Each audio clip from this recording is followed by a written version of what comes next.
who has put a message and the comment asking for a body scan. Yes, so now I'll be chanting the Mahavakya Om Nithyananda Paramashivoham and revealing whatever Swamiji is showing me. I request all the participants to sit straight with your head, neck, and spine in a straight line as we chant the Mahavakya Om Nithyananda Paramashivoham. Om Nithyananda Paramashivoham. Om Nithyananda Paramashivoham. Om Nithyananda Paramashivoham.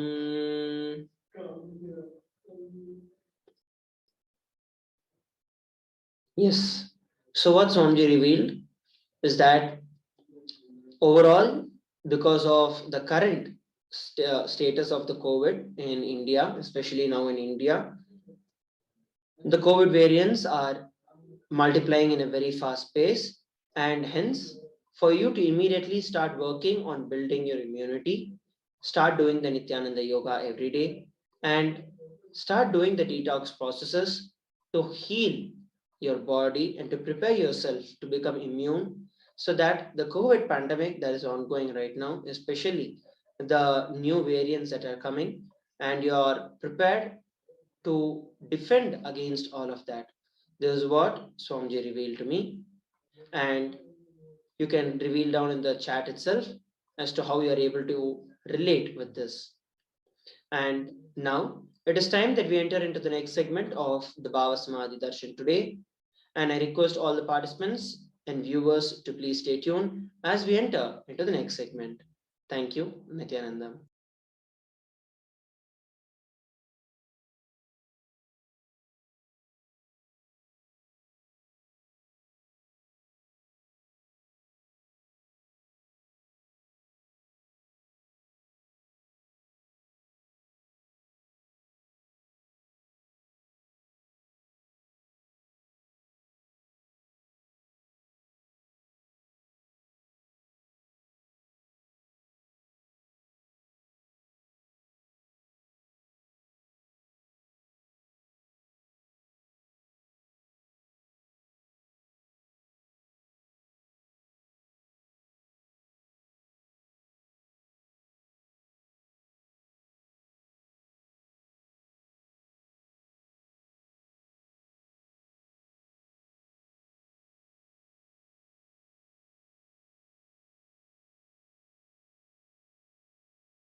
Paramashivoham.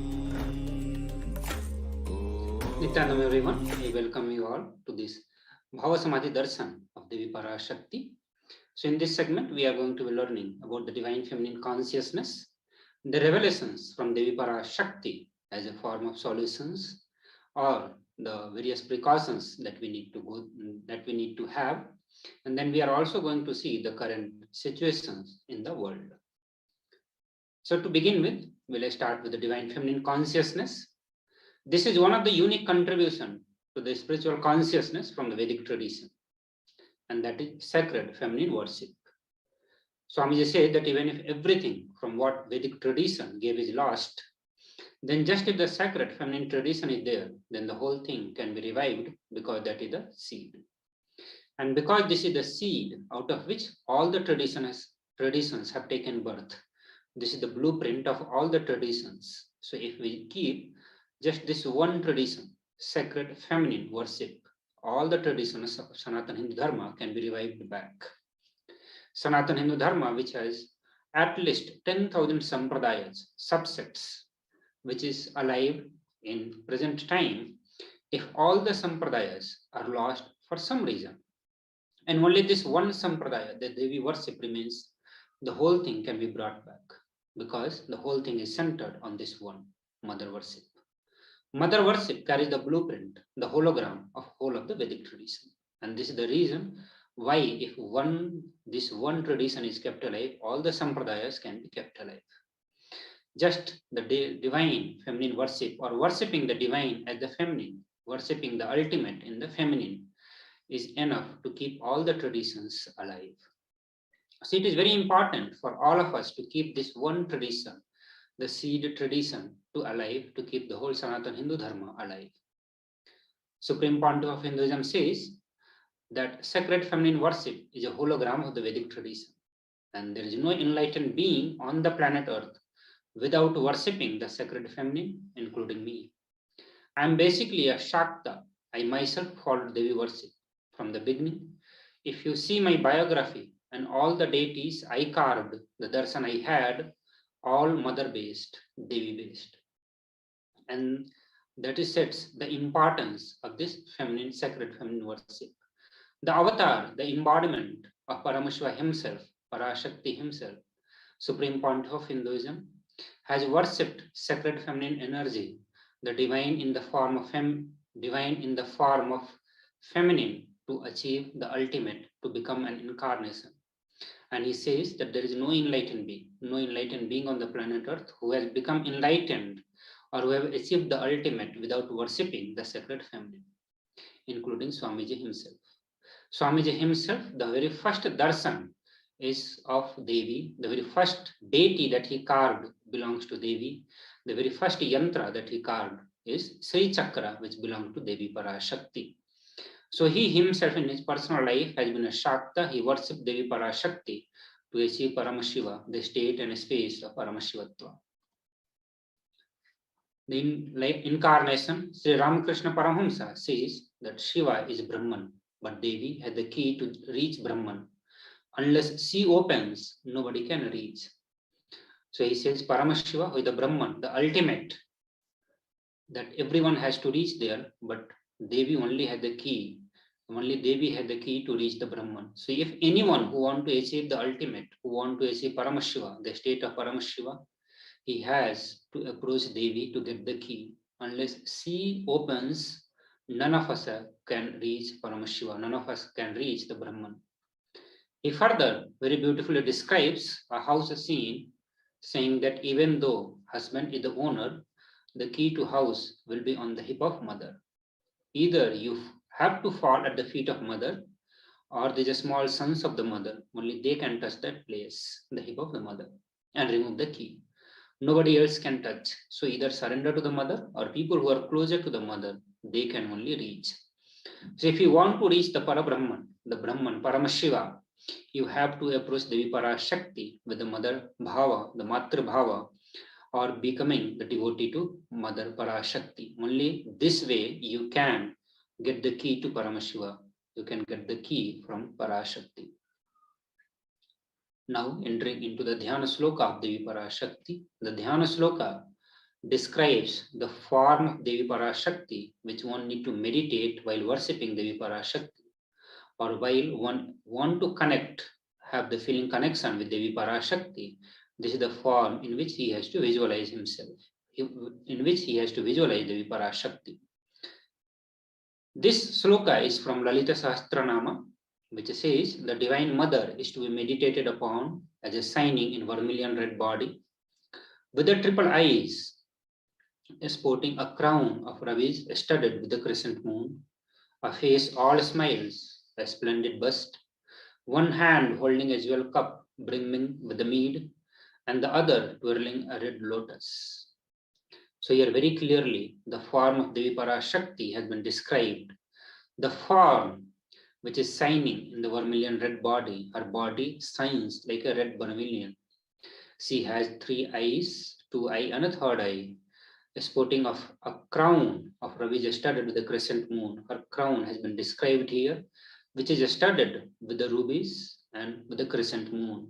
Her face is smiling, a splendid bust, and both hand, one hand holding a jewel cup, another holding a twirling red lotus. So this is the form of Devi Parashakti. Another sloka from the Lalita Sahasranama says, I meditate on the great empress. She is red in color, and her eyes are full of compassion, and holds the noose, the gourd, the bow, and the flowery arrow in her hand. She is surrounded on all sides by powers such as anima, for rays, and see the self within me. So further, this verse also describes the form of Devi in which we need to meditate upon. The Devi to be seen as the great empress. She is red in the color, and her eyes are full of compassion. So smiling face and eyes full of compassion. She is holding the noose, the gourd, the bow, and the flowery arrow in her hand. She is surrounded with all the powers, all the Shakti, including Astamahasiddhis, Anima, Lagima, etc. And she is the self within me. Devi Parashakti, the ultimate pure feminine consciousness. Parashakti, the cosmic mother, it is her cosmic from which billions and billions of universes comes out and go in. See the source where the Big Bang and black holes goes on. Parashakti, the source, source Shakti, source energy, source power from which all of us came, in which all of us are even now, in which all of us are going to merge. That is Devi Parashakti. She is not just the mother of you and me, she is the mother of whole cosmos. The cosmos, the whole cosmos, in her womb, the whole cosmos takes birth. It is her in which all the cosmos, the whole universes disappears. The billions and billions of universes that exist, that comes, all that comes from her only, all that merges in her. See the source where all the Big Bang and black holes goes on. See the source of Shakti, source energy, source power, and see the source from which all of us have come, in which all of us are even now, and in which all of us are going to be merging. See that Parashakti, and see out of her extreme compassion and love, Parashakti herself is manifesting through the embodied form as the Nijavatara of Supreme Pontiff of Hinduism, Jagat Guru Mahasannidhanam, His Divine Holiness, Bhagavan Nithyananda Paramashivam. She is gracing us, answering all our questions, attending all our prayers, giving boons, healing us, revealing our past, present, and future, delivering profound spiritual truths, and ultimately giving us the experience of Paramashivoham itself.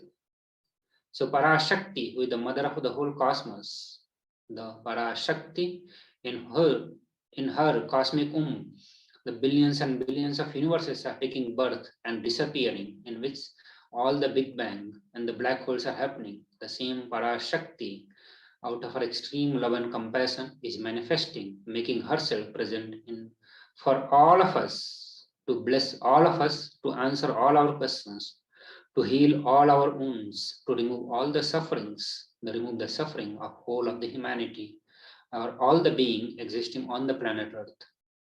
She is appearing, she is coming here, gracing here in the embodied form as the Nijavatara of Supreme Pontiff of Hinduism.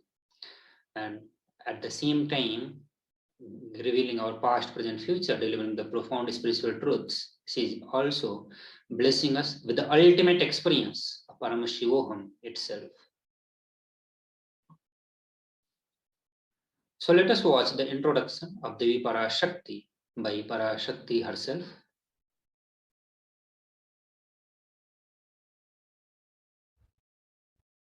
Om, Om, Om.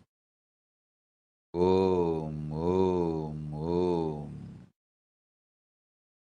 ஓமெனும் ஓங்காரத்து உட்பொருளாய் மலர்ந்து உயிர்த்தெழுந்து இறையனார் இடப்பாகத்திருந்து குமரிக்கண்டம் ஆளும் மீனாட்சி மலர்ந்தேன் இங்கு நல்லருள் செய்திடவும் நல்வாக்கு தந்திடவும் ஆனந்தம் ஞானத்தொடு பூரண அன்பு ஏகம் அநேகமாய் ஆகிய இப்புவுலகிற்கு பரமசிவன் ஞானம் தர வந்தேன் பராசக்தி மீனாட்சி. அருளாட்சி அரசாட்சி பொருளாட்சியோடு நன்மாட்சிமையோடு ஆட்சி செய்யும் பராசக்தி மீனாட்சி நான். கருணையே வடிவாய் கண்மலர்ந்து நன்மை செய்திட வந்திட்டேன். மாந்தர்கள் கேளுங்கள் இந்த பெருநன்மை சத்தியத்தை. கேட்டு நீங்கள் வாழ்ந்திட கேடும் பெருந்துக்கமும் உங்களுக்கில்லை. கேட்டிடுங்கள். இவ்வினாடி என்னை கண்டுகொண்டும் கேட்டுக்கொண்டும் இருக்கும் உங்கள் எல்லோர்க்கும் நான் அளிக்கும் தீட்சை. நானே நினைப்பும் மறப்பும் கடந்த உயிர்ப்பாய் உங்கள் எல்லோருக்குள்ளும் இருக்கின்றேன். பரமசிவோகம் பரமசிவோகம் பரமசிவோகம் பரமசிவோகம் பரமசிவோகம் பரமசிவோகம் பரமசிவோகம். இதை தீட்சையாய் ஏற்று இதே உணர்வோடு அமர்ந்திருங்கள். உங்கள் எல்லோருக்கும் எல்லா நன்மையும் வரமும் ஞானமும் அருளும் அளிக்கின்றேன். ஓங்காரத்தின் உட்பொருளாய் வேதமொடு ஆகமம் மெய்யாய் வெளிப்பட்டு உபவேதங்கள் உபாகமங்கள் அனைத்துமாய் உயர்ந்து நின்று தத்துவங்கள் ஆராய் உண்மையை செப்பி ஜகம் முழுவதும் ஞானம் அளிக்கும் பாரதி பராசக்தி மீனாட்சி நான். ஆய கலைகள் 64 உடலும் மனமும் உயர்வை அடைந்திடும் பரமசிவ சக்திகளை உங்களுக்குள் மலர்த்தவே வந்திருக்கின்றேன். அஷ்ட சித்திகளும் அஷ்ட கன்மமும் ஆதி சக்தி பரமேஸ்வரியாய் மலர்ந்து உங்கள் அத்துணை பேருக்கும் ஆனந்தம் அளிக்கின்றேன். அஞ்சாதீர், ஆனந்தத்தோடிருப்பீர். ஓம் ஓம் ஓம் ஓம் ஓம் ஹ்ரீம் ஓம் ஹ்ரீம் ஓம் ஹ்ரீம் ஓம் ஹ்ரீம் ஓம் ஹ்ரீம் ஓம் Hrim. Om Hrim. Om Hrim. Om Hrim. Om Hrim.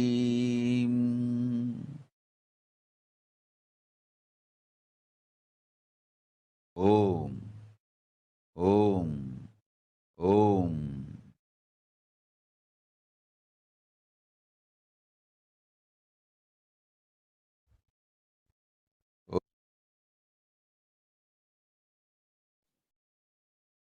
So we'll go through the rough translation of what Devi Parashakti revealed just now.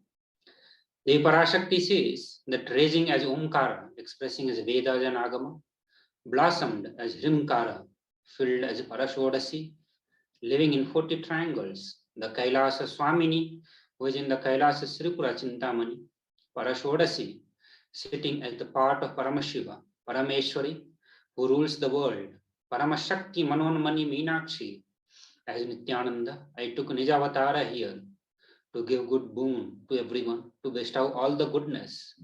Hiranya Garbha Swarupini, Brahmanda Yoni, Shami, Chandramauli, Prapala, Aparana, Uma, Parvati, Savitri, Navayavana, Samrajya Lakshmi Parameshwari, Parashodasi, Meenakshi, taking the form of Nithyananda, I came here as a Nijavatara. With the great compassion, I am blessing. Listen, people, to do good to all of you, I took the form of Nithyananda and came down as Nijavatara. Raising in Omkara, blossoming as a Shiva, manifesting as the source of existence, Paramashiva, powers of existence, expression of existence. From the oneness of Om, blossoming into two as Prakriti and Purusha, blossoming as three Shaktis, Iksha, Kriya, Jnana, growing as four Vedas, expanding as five Panchabhutas, beyond 6 chakra, filled at the Gotras of the 7 rishis, expanding as 8 directions, existing as 9 Graha, blossoming as 10 Indriyas, being as 11 Rudras, creating all the worlds, bringing life to tell and make the truth blossom, and to do good, Parashodasi Meenakshi in the form of Nithyananda, I came to bless every one of you. Now, let us understand how to receive Devi Parashakti, the Parashakti who, out of her extreme love and compassion, is gracing all of us, the rarest opportunity, the rarest blessing that we all are having. Let us learn how to receive Devi Parashakti, to develop the best feeling connection, to have the most devotion towards Devi Parashakti. Swamiji says, literally you are seeing Paramashiva and Parashakti at that moment. She is there in your screen, so always receive her very traditionally.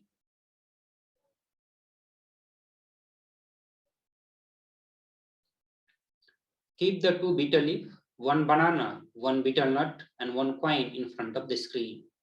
Watch Devi. The coin is considered traditional dakshina. In Hindu tradition, it can be the lowest value. In India, it can be even 1 paisa. In USA, it can be even 1 cent. Swamiji said that I'm not trying to monetize. Keep it even 1 cent, it is okay. So for 100 days, if you have darshan, it will add up to $1. In India, even 1 paisa is okay. So when we receive Devi Parashakti, be prepared with these few items to receive her very traditionally. Keep on Naivedyam ball or vessels to offer all this to Devi Parashakti. Be ready with the 2 betel leaf, 1 banana and 1 betel nut. And you can have any amount of coin. You can have even the lowest in your currency and keep it. Keep all these items in front of your computer screen where Paramashiva and Parashakti are directly manifesting. She is directly manifesting on your screen. Offer it to Devi Parashakti and receive Devi Parashakti with this offering. Once the darshan is over, do the namaskaram and take the whole thing as the prasadam from Devi. Eat the banana, betel leaf and the betel nut. Take it as the prasadam immediately after the darshan finishes. And you can collect all those coins and send it to LA temple. Understand, this betel leaf, betel nut may look too small, but in few days, you will see how much it adds to your sentiment. You will start feeling that really she is there. You will not take the Devi darshan for granted. All these rituals will break your monotonous unconscious mentality and lifestyle and remind you, raise you to the powerful cognition. It will break your unconscious behavior. These rituals may look very small. This traditional way of welcoming Devi looks very small, but this has a very powerful impact on your feeling connection with the Devi Parashakti. It will simply break your monotonous unconscious mentality lifestyle, and it will remind you to raise yourself to the powerful cognition. It will help you to establish a feeling connection towards Devi Parashakti. It will help you to raise your devotion towards Devi Parashakti. You will start having a relationship with Devi Parashakti, and very easily you will start manifesting whatever you want, whatever prayer you make to Devi Parashakti. So this is a pictorial representation. You check for the, here you can see the pictorial representation of how to receive Devi Parashakti. You can have betel leaf, banana and betel nut. Keep it in one vessel, one plate, and keep it in front of your computer screen. So let us watch one video where Supreme Pontiff of Hinduism explains how to receive the direct blessing from Devi Parashakti when she comes.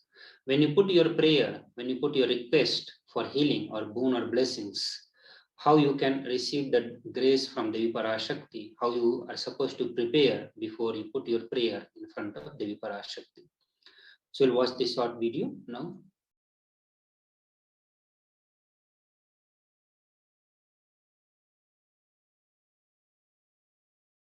I wanted to give you one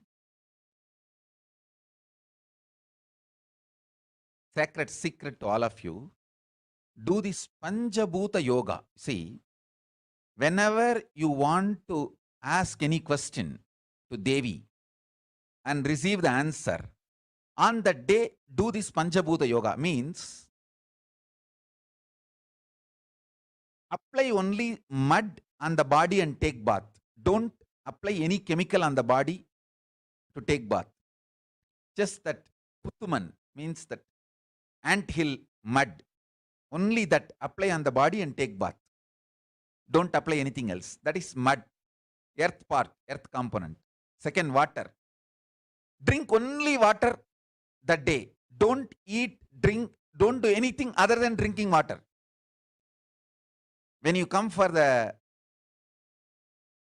Parashakti Sakashik reading, at least for a few hours prepare yourself. Maybe 10 hours ahead. Just drink only water and keep yourself active. Third, the fire in your stomach should be allowed to burn without any food dumped on it. Just the pure fire. You can chant Omkara to intensify it, or Mahavagya, Ajapa Japa, but pure fire. No food, nothing. That pure fire should be encouraged. And just be in the free air, open space, breathing the whole sky at least few hours before. And intensely unclutch to get the power of the space, Akasha. See, listen. Akasha is an intense energy. Just like the other bhutas, like earth, water, fire, air, the Akasha also is a pure consciousness. It is intelligence, living energy. Once you start unclutching, you manifest Akasha's energy in you, consciousness in you. So do this Panchabhuta Yoga. Your questions will be surely answered immediately by Parashakti. If you just do this Panchabhuta Yoga and come for the Devi Shakashik reading, she will simply answer your questions. I'll repeat. Apply the anthill mud and take bath, or even clay. Don't use any other chemical. take bath just with a mud. Second, drink only water. No other food or juice at least for 10 hours ahead. If possible, that whole day.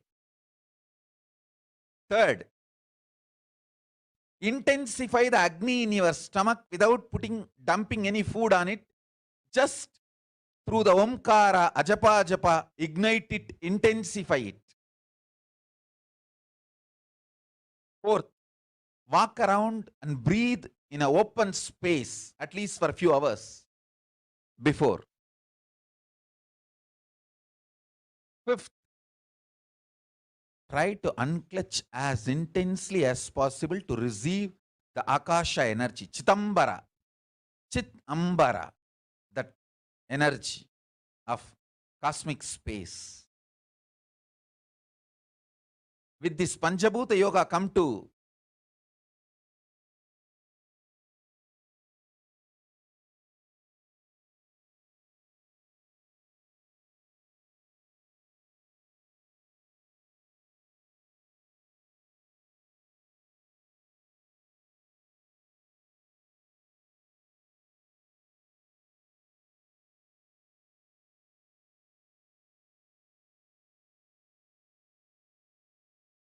Parashakti's Akashic reading. Surely she will answer your questions.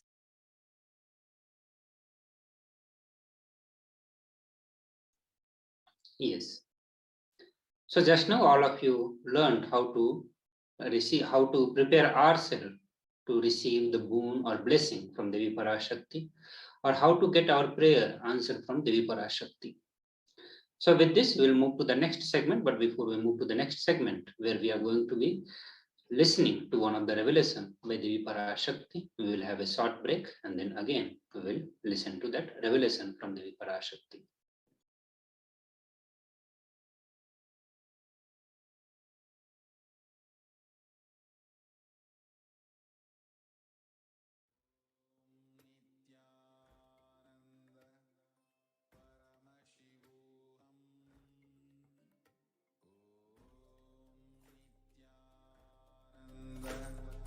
Paramashivoham. Om Nithyananda Paramashivoham. Om Nithyananda Paramashivoham.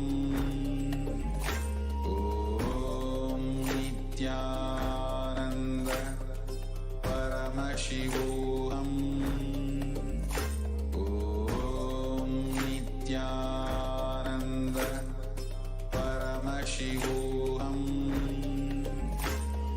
Om Nithyananda Paramashivoham. Om Nithyananda Paramashivoham.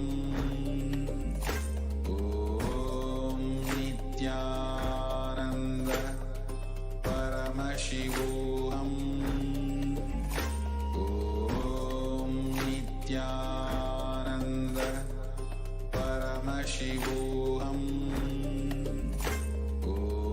Om Nithyananda Paramashivoham. Om Nithyananda Paramashivoham.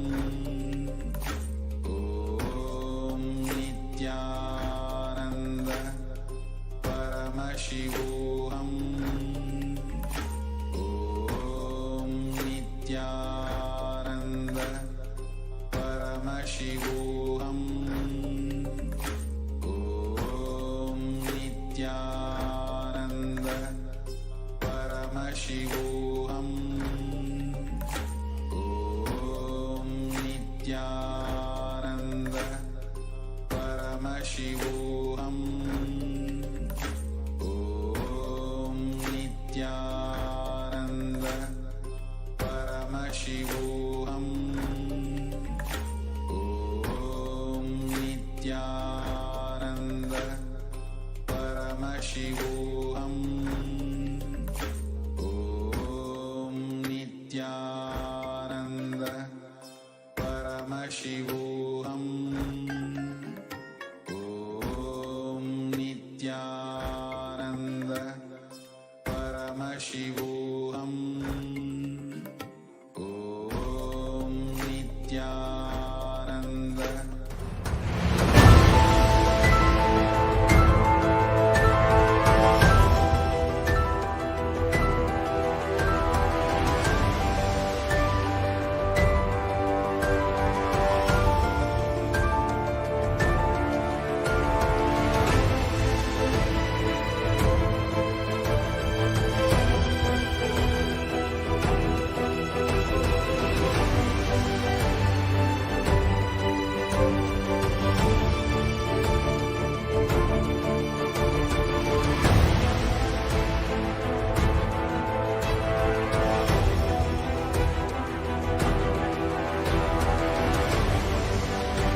Nithyananda Paramashivoham.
Nithyananda Paramashivoham.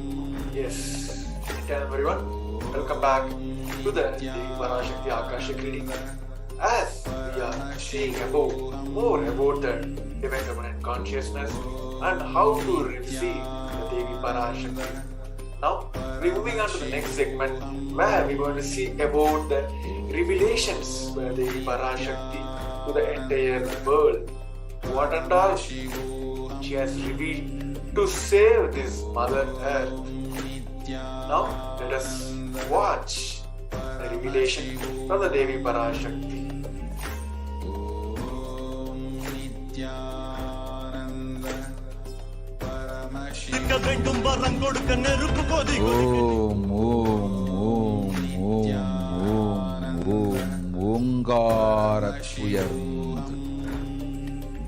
வாங்காய் வேதமுடு ஆகமமாய் வெளிப்பட் ரீங்காரமாய் மலர்ந்து பரசோடசியாய் நிறைந்து 40 முக்கோணம் வாழும் கையிலை ஸ்ரீபுரச் சிந்தாமணி கிருகத்தில் இருக்கும் கைலாச சுவாமினி பரசோடசி பரமசிவன் பாகம் அமர்ந்து பாராளும் பரமேஸ்வரி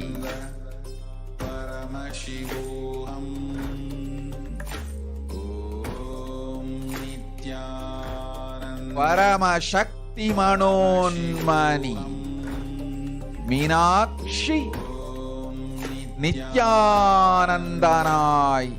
நிஜாவதாரம் கொண்டேன் இங்கு எல்லோர்க்கும் நல்வரம் தந்திட எல்லா நன்மையும் அருளிட இரண்ய கர்ப்பஸ்வரூபிணி பிரம்மாண்டயோனி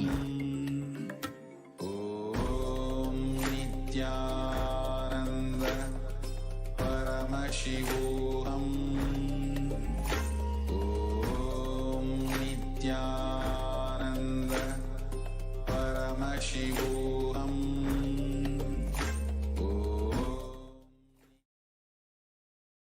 Parameshwari Parashodasi மீனாட்சி நித்யானந்தனாய் உருக்கொண்டு இங்கு நிஜாவதாரமாய் வந்தேன். அருட்பெருங்கருணையினால் அருளுகின்றேன் கேளுங்கள். மக்களே, உங்கள் எல்லோருக்கும் நன்மை செய்யவே நாம் இங்கு நித்யானந்தன் வடிவு கொண்டு நிஜாவதாரமாய் இறங்கி வந்தோம். இந்திய நாட்டு மக்களே, கேட்டுக்கொள்ளுங்கள், நன்றாய் கேளுங்கள்.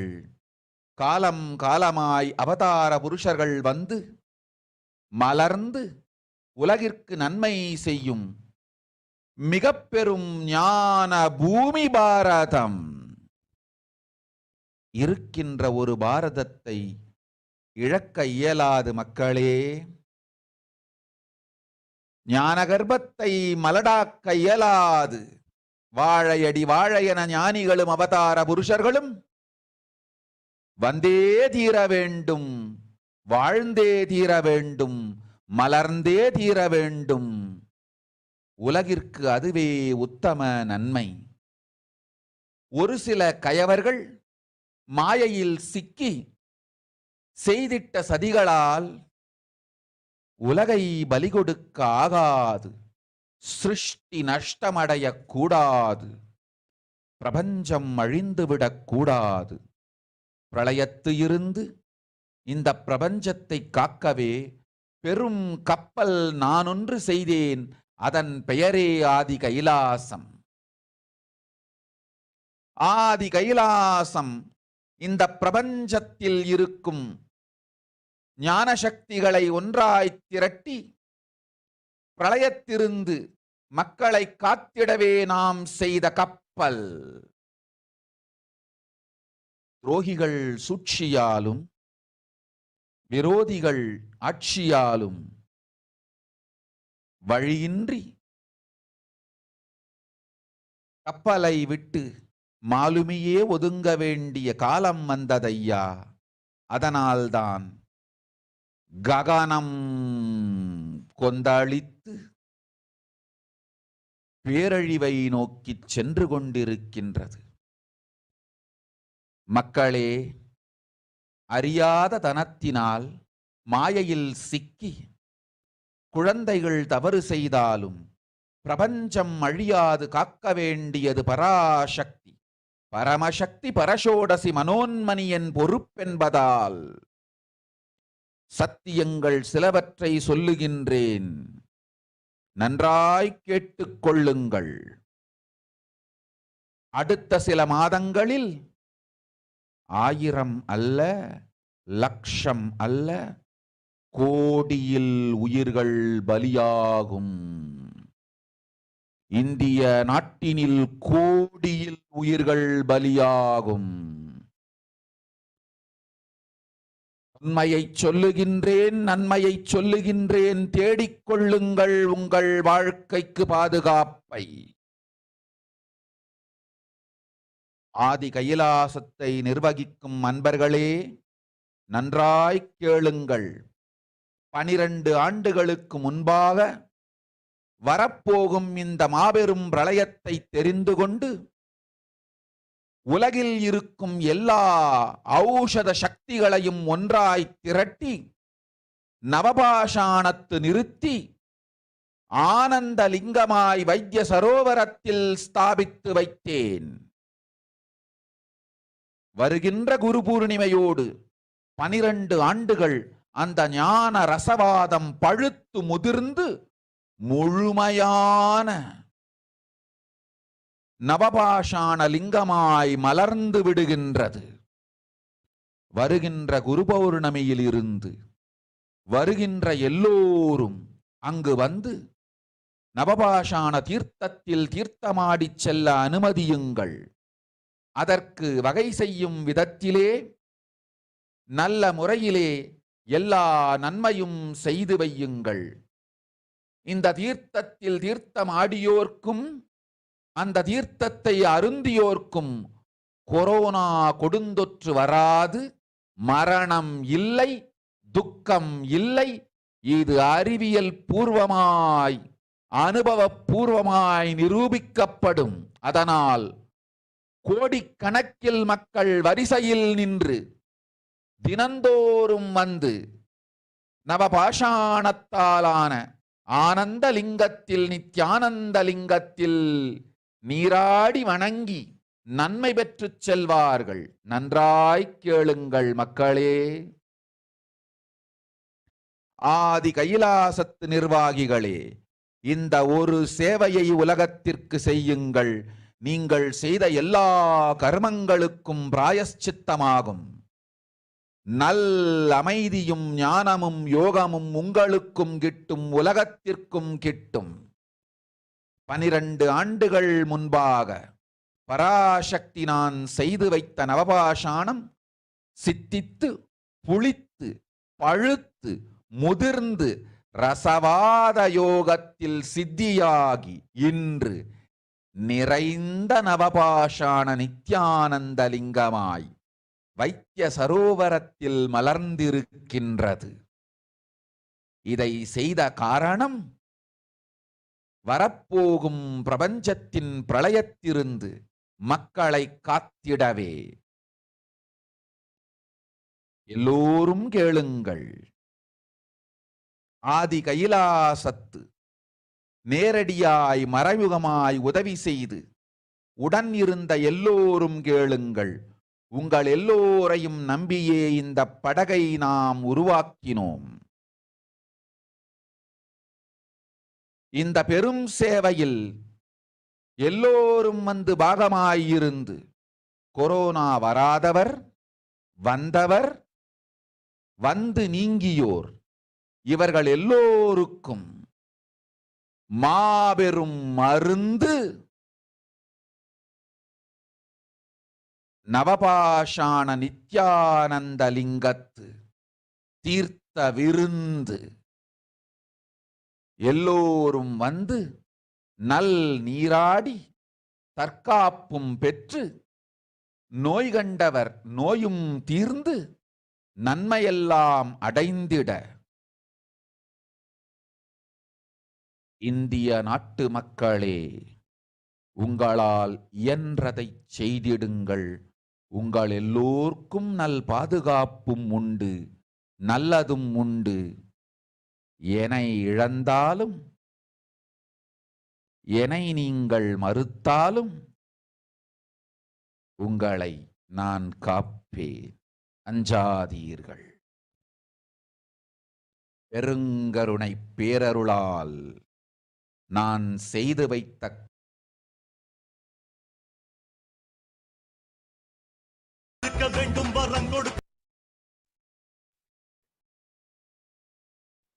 Yes, it was an intense revelation from the Devi Parashakti. Devi herself revealed that the world cannot be sacrificed for the sake of conspiracies done by some ignorance. Thieves who got struck in Maya. History should not have loss. Cosmos should not have destruction. To save the cosmos from Pralaya, I made a huge ship. Its name is Adi Kailasa. Adi Kailasa is a ship that will gather all the enlightened power of this cosmos and save the people from the Pralaya. Through the tricks of traitors, rules of the enemies, without any other way out, time came for the sail itself to leave. That is why the sky is boiling and moving towards the huge destruction. People, even if children do mistake in the ignorance by getting stuck in Maya, as it's Parashakti, Paramashakti, Parashodasi, Manonmani, Meenakshi, is my responsibility to save the cosmos from the destruction. I am telling some of the truths. Listen properly. Within next few months, not in thousands or lakhs, lives will be lost in crores. Crores of lives will be lost in India. I am telling you the truth. I am telling you the good. Search for protection for your life. In this revelation, Devi has revealed about how this pandemic is going on across the globe. And she has mentioned about the traitors who did the droga to the whole Pralaya to manifest all across the globe. Even though with her love and compassion, she told she is going to protect this world by the huge ship which she built almost like 12 years before, which is Adi Kailasa. And she has mentioned about that in India, where the lives will be lost in not only in thousands or lakhs, it's going to be crores and crores. As Devi has revealed, now the current status, the current situation all across the globe, now a new variant called Omicron, which is the third wave among from this COVID-19. It's spreading all across the globe and it is creating a vulnerable pandemic all across the globe. As we see, this Ireland, almost whatever the records which is passed in 2020, within a one day, the cases of new cases for this Omicron reach more than what they have recorded in 2020. All over the whole history of the pandemic, which started almost like 2 years, whatever they record have in the number of cases, now within this Christmas to New Year, this gap alone, they have reached more than the records what they have created before. So almost 50,000 new cases has been recorded in the New York City alone in the yesterday. So which is creating a huge vulnerable impact on the city of New York. Now this Omicron variant, which is a third wave, the mutated wave of COVID-19, which is spreading in an exponential phase. It is not like COVID-19, it is not like Delta variant, it is spreading in an exponential way. Almost in the North Island, 1,619 people per 100,000 people have been affected by this Omicron variant, which is almost like 10%, more than 10% of the people have been already affected by this Omicron variant. So it is across, it is affecting the people of almost like 20 to 39 years. As we have revealed about the India specifically, now we have seen the teens as this new variant, which is especially affecting the teenage people. We have seen through almost 6,79,000 teens from India, they are looking for vaccinations. They feel this vaccination going to help, but we know that many studies have said these vaccines or these boosters, anything which you partake to have an energy booster for you, or in the case of preservation for you, it's not going to help you in this Omicron variant. In Maharashtra alone, it is the data, which is almost like in Indian Standard Time, which is almost like 9 p.m. in Indian Standard Time. The record from the Maharashtra government itself, almost like 12,000 new COVID cases has been identified in Maharashtra alone. Which in West Bengal, it is almost like 6,000. The numbers are growing in the exponential way in all over India. So Delhi records almost like 2K cases, which is highest since May 22, and this positivity rate jumps to almost like 2.44%. Almost 75 cases in metros are Omicron. The third wave is affecting the people who already has affected by the coronavirus, who have came out of that. Now they are most exponentially vulnerably exposed to this COVID-19. The cases in Andhra Pradesh is almost like 122 fresh cases, totally tally of almost like 20 lakh cases in Andhra Pradesh now. Same case in Telangana. The Monday, almost like 274 cases has been identified, and Sunday almost it doubled in one day, almost like 492 cases in Telangana state alone. You take UK, now it's 1.3 lakh new cases has been identified in UK itself. In India, on Sunday reported almost like 27 new cases. The same way, it is not only in India, it's in UK, US, all African countries are having the high rate of Omicron across the globe. The schools has been shut down all over in India. Now India is looking for a next lockdown. The same case in Sri Lanka, the South Asian, one of the country in South Asian continent, where the cases has been almost identified now as 583 active cases is in Sri Lanka alone. We can see almost like 15 lakh people have been vaccinated, but this vaccine is not going to help in this special case of this Omicron. We can see the whole cases distribution after next to the United States. India is most affected now. Next, it's going to the Brazil. It's not only in India or US, it's affecting every part of the country. You can see the France, UK, Russia, Germany, all the big nations, the developed nations are running out of the hospitals, of the medical supplies, just to treat this Omicron variant. You can see just the new cases. This report has been taken almost like 3 to 4 hours before, where Italy has almost like 68,000 new cases, and Australia almost like 37 new cases. It is not total cases, it's just in new cases, which is rising almost like 1 or 2 days. So this Omicron variant is spreading across the globe in most vulnerable manner. So in the new cases across the globe itself, almost like 344,000 cases has been identified.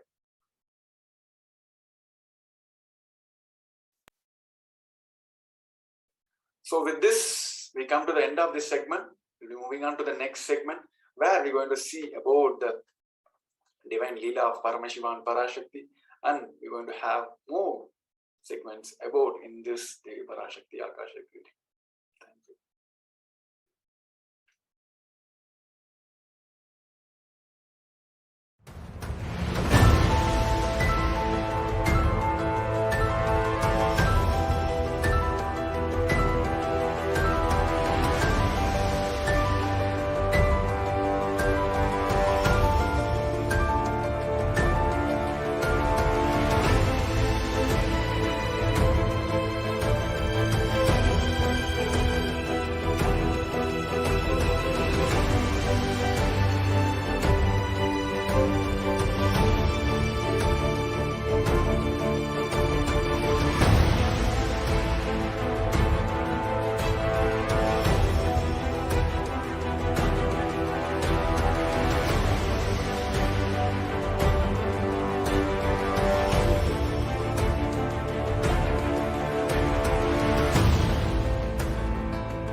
Nithyanandam, welcoming all the participants watching us live on YouTube, Facebook, and various other social media platforms to this wonderful segment where we see about how to connect with Devi Parashakti, how you can ask your questions and the blessings that you would like to have from Devi Parashakti. And we just saw the segment where beautifully we saw the revelations by Devi Parashakti, where Devi Parashakti revealed the problems which are going to come in the near future and the solution on how we can tackle those problems, how we can have a spiritual solution and overcome the great pralaya. And today we have with us in this segment myself, Sri Nithyananda Maharaj and Sri Nithya Sanatanananda Maharaj, who will be guiding all of you through this segment. We will now be seeing the various social media handles where we can connect with Devi Parashakti and we can reach out and ask our prayers, our blessings to Devi Parashakti. The first social media handle that we have is the YouTube handle where all of us can log on to Kailasa's HDH Nithyananda, where we can go to the official YouTube channel of the avatar and ask our question to Devi Parashakti. In the step 1, all of us can go and click the membership icon where you can join the channel. And after you join, you will have access to comment on the YouTube video. And you can see in the comment section, in the comment box, all of us can ask our prayers, our blessings to Devi Parashakti.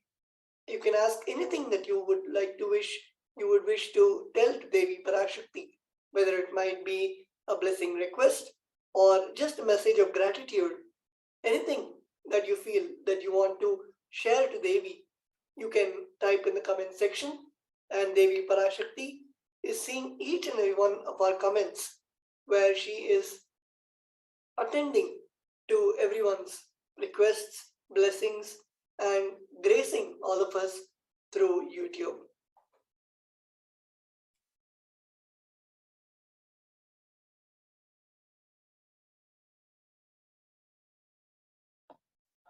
Nithyanandam.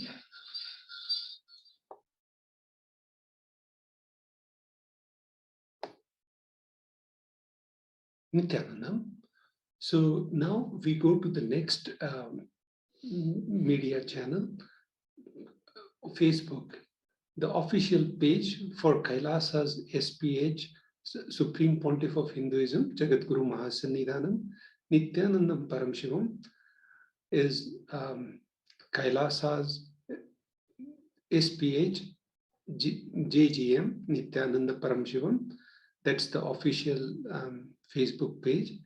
And we are so blessed. Yesterday, Bhagavan went live today, earlier part of the day, evening, and revealed so many important things. And what Devi Parashakti said, Bhagavan again reiterated for the humanity, don't think about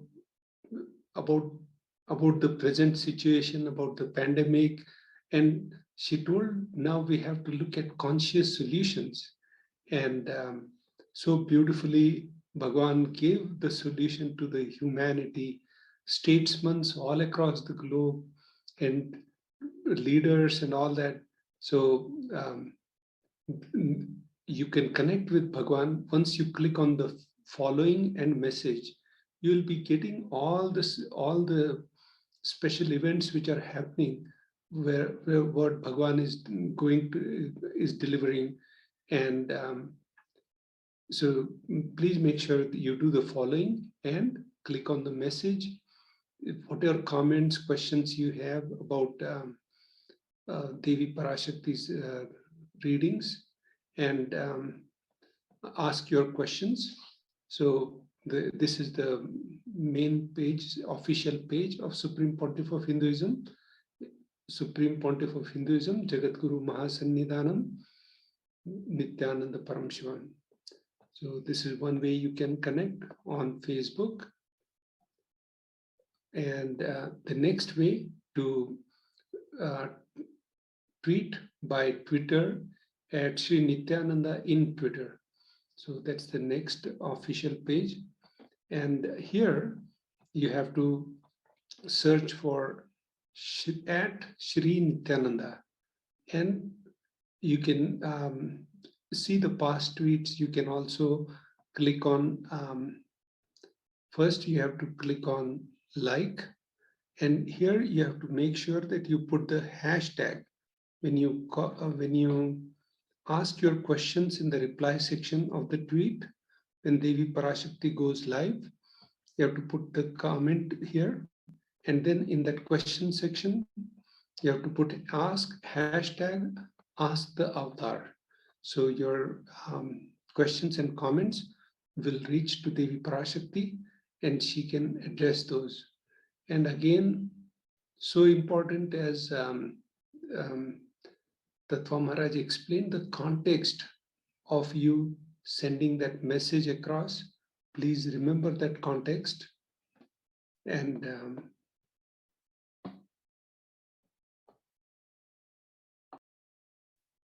we will now be moving on to the Instagram platform, where we can see the official account of the Supreme Pontiff of Hinduism, which is Sri Nithyananda.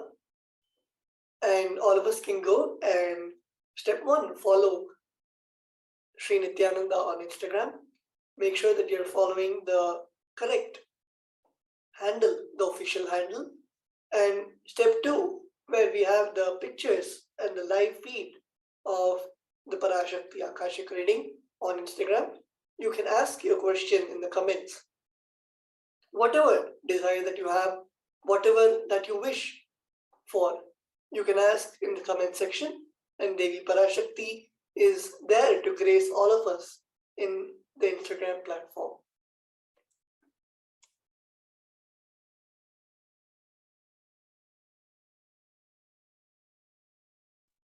And the next, we have the official website of Sri Kailasa, which is kailasa.org. All of us can go in the bottom left, where we can see the chat bot, which will guide us through connecting to Devi Parashakti in the WhatsApp social media also, where all of us can log on to our WhatsApp numbers and we can chat with Devi Parashakti, send our blessing requests, send our questions, the boons that we would like Devi Parashakti to bless in the WhatsApp platform also. And these are the 5 platforms, the 5 main platforms in which Devi Parashakti is available to all of us and gracing all of us. We will now be moving on to the next segment, which is the offerings to Devi Parashakti. All of us can take a few moments to write down our questions, write down the boons and blessings that we would like Devi Parashakti to bless us. And we will then be moving to the offerings to Devi Parashakti after a quick break.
back all the participants watching us live on Facebook, YouTube, and various other social media platforms. We will now be looking at the offerings to Devi Parashakti, how all of us can offer our gratitude, our devotion in the form of various offerings prescribed by Paramashiva in the Vedas and Agamas.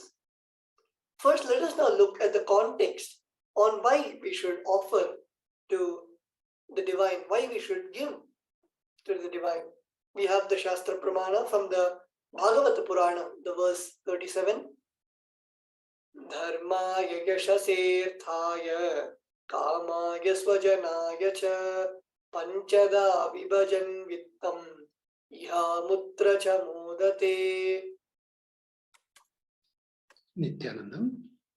So the meaning of this awesome verse is one part should be used for dharma, dana. Second part for yasha, public works, which bring fame to oneself. Third should be reinvested to generate more wealth. Fourth, for kama, enjoyment of material things. And fifth, for one's family and friend. So again, the scriptures recommend this order. One part should be used for dharma, dana. And so one part means about 20% should be donated for dharma. Now we'll move to the next Shastra Pramana.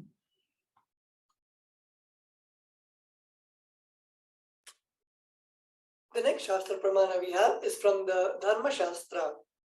Grihe dashagunam danam goshte chaiva shatadikam punyati yatheshu sahasram antatam shiva sannidhau.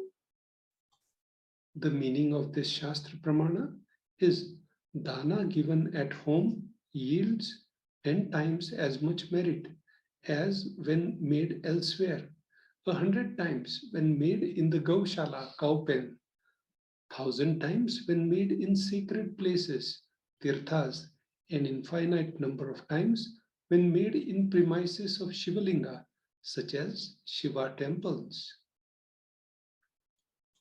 We'll move to the next Shastra Pramana. We have the next Shastra Pramana from the Brahmanda Purana, the verse 55 and 56.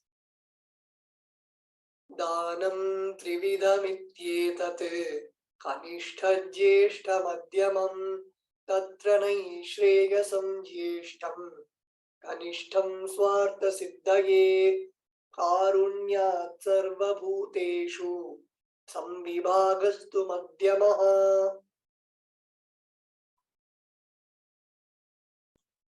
Nithyanandam. The meaning of this verse from Brahmanda Purana is dana given in order to achieve moksha, nishreyas, is considered the most valuable form. The dana given out of pity or kindness for others or for one's own kith and kin is considered to be of medium value. It is also called dayadanam, dana given to achieve one's own selfish motive is considered the lowest category of dana. So these are the three. And yesterday, Devi Parashakti in the Bhagwan in the Avatar Dinotsavam explained how important, like people, when you give for higher purpose, for Kailasa, and people have given their time, talent, treasury, dana could be of any form. But when you give it for this higher purpose, it is of a Trivida Mittekam, means it is the Eshtam, means it's the best danam. When you give it for your personal things, for Daya Danam, it's a medium value. So the next offering to Devi Parashakti is the Ihundi offering. Bhakti Priya Bhakti Gamya Bhakti Vasya Bhayapaha Shambhavi Sharadaradhya Sharvani Sarv Shramadayini. Bhakti. So Devi is fond of true devotion and is realized through true devotion. She can be won over through true devotion. She removes all fears. If there is any fear in the minds of devotees, Devi is sure to remove that fear. It is stated that Devi likes to be worshipped in autumn. Here, it is meant that autumn of our lives, when thoughts turn more and more inwards, the role of divine is known and understood clearly. The need for Devi worship becomes stronger. Shambhavi, consort of Shambhu, Lord Shiva, Sharadaradhya means worshipped by Shraddha. Shravani, the wife of Lord Shiva, Linga Purana says Lord Shiva is called Sharva in his earth form. Shramadaini, Devi who bestows happiness on devotees. You can offer your gratitude and devotion to Devi Parashakti by offering your Kanika, and your name shall be with the Sankalpa will be chanted for Devi. So this is the Sankalpa for chanting. The offering price for that for Devi Parashakti is $1, and the Shastra Pramana for that is follows.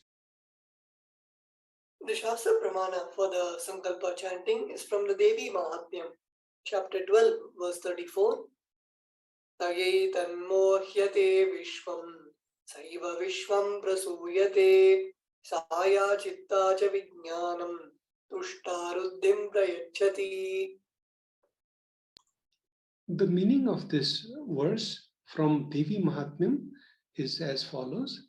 The goddess enchants this universe, and she herself gives birth to this universe.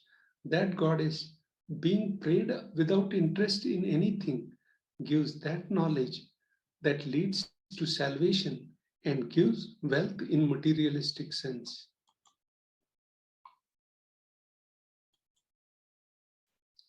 The Sankalpa chanting, the offering price is one nominal price of $1. The offering the Sankalpa, conscious resolution, blesses the person offering with all fruition of desires and wishes he is yearning for. The significance of divine element gold. Gold is present in all scriptures, Agamas, Vedas, Shrutis, Smritis, Itihasas, and Puranas. In all Hindu scriptures, it is abundantly displayed that gold is the most auspicious and purest metal which purifies our being. In the Hindu civilization, everything was built in gold, exchanged in gold. Rituals, feasts were offered in gold bricks. When one was to be saved from life-threatening illness, gold was offered as a ritual fee. Gold was in abundance and used for weighing equivalent amounts of commodities, including cows. Kingdoms were built with huge doors of gold. The streets would have huge columns and huge archways made of gold. Horses, cows were dressed in gold. The significance of divine element gold. Hindu civilization thrived on the banks of rivers of gold. Indus River was called Hiranyamaya, river of gold in Rig Veda, verse 75-8. The river Saraswati was called Hiranyavartini in Atharva Veda. Gold is the supreme element for offering gift to the ones you love and revere. Temples are constructed and paved in gold. Deities are made in gold and decked and adorned in gold. Because it preserves the enlightenment energy for thousands of years, it lasts forever. offering to Devi Parashakti, Sahasranama Swarna Kashu. The offering price for this offering is 75 USD, 151 USD, and 251 USD. Nama Parayana Prita, she who likes repetition of her various names. This is Shastra Pramana, is from Lalita Sahasranama, verse 731. This is the offering of the 1008 names of Devi Parashakti. It is very special and unique archana offered to the Mahameru of Devi Parashakti. Offer the gold coin to Devi Parashakti to manifest any dimension or attribute of hers that you always wanted to imbibe within you. The next offering to Devi Parashakti is Mukta Anguthi, finger ring with pearl. The offering price is 251 USD, 501 and 750 USD. The Shastra Pramana for it is as follows. The Shastra Pramana for the offering of the Mukta Anguti is from the Meenakshi Pancharatnam. Muktahara Satkirita Ruchiram Purnendu Vaktra Prabham Sinjanno Purakinkini Manidharam Padma Prabhabhasuram Sarva Bhishta Phalapradam Girisutam Vani Rama Sevitam Meenakshim Pranatosmi Santatamaham Karunyavara Nidhim.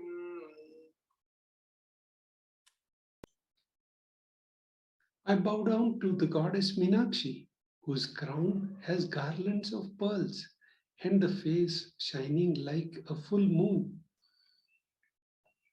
who wears anklets that are studded with gemstones and has small bells and whistles, who is shining like the splendor of lotus, who grants all the wishes, the daughter of mountain, who is worshipped by gods and goddess, by Vani and Rama. I remain ever bowing to the goddess Meenakshi, the ocean of compassion. Mukta Anguthi, finger ring with pearl. The offering price for this is $251, 501 and 750 USD. Offer finger ring with a pearl to the Cosmic Mother and experience the blessing and healing with your mother.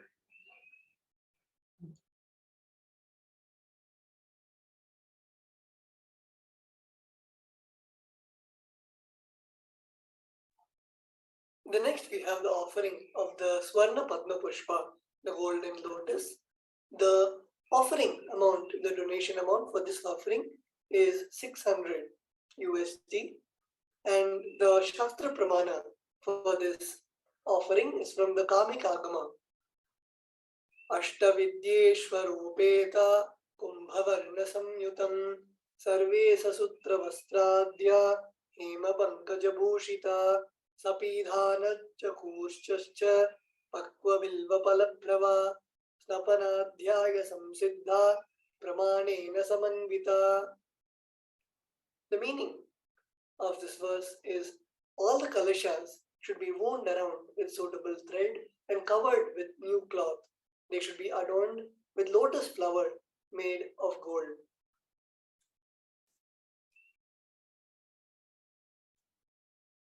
There are hundreds of scriptural references for using lotus in the worship of Paramashiva. Almost everything in the worship of ultimate involves the consecration of deities, of the worship, or meditating on the mudras and asanas used during the worship. Involves the lotus flower, lotus leaf, lotus pericarp, lotus petals. The lotus is a divine flower. Shakti of Paramashiva is also called as lotus. Base of Paramashiva Linga is lotus. The disciple of Paramashiva is also considered as lotus about to bloom. The Swarna Padma Pushpa, golden lotus, the cost of the offering is 600 USD. Offer the gold lotus in any size you wish to and express your gratitude to the tyaga and sacrifice of your mother. The next offering to Devi Parashakti is Swarnamethi, golden toe ring. The cost of the offering is 750 USD, and the Shastra Pramana for this is as follows. The Shastra Pramana for the offering of the Swarnamethi is Nakhadititi Sanchanna Namajjanatamo Guna Padadvaya Prabhajala Parakrita Saroruha.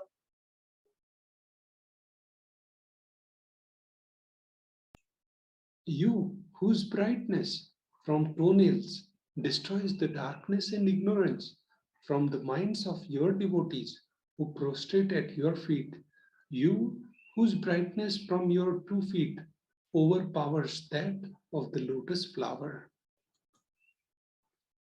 The Swarnamethi golden toe ring, the cost of offering is 750 USD.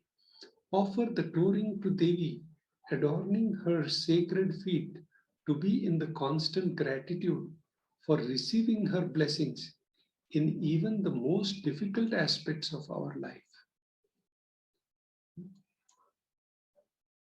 The offering to Devi Parashakti, the next offering is Swarna Mangatika, gold hairline jewelry. In Hindi, you call it Chudamani. The cost of the offering is 750 USD. In the Shastra Pramana for this offering is Sudha Sharabhi Varshini. She who makes nectar flow in all our nerves from Sahasrara, that is, she who gives the very pleasant experience of the ultimate. The Mangatika represents the nectar flowing from the Sahasrara chakra, which is fully open. Offer the Mangatika to Devi and receive blessings of achieving the blissful state of overflowing gratitude and space of complete completion. You can offer all these offerings to Devi Parashakti at tiny.cc/Devi-offerings. The next offering is for Guru.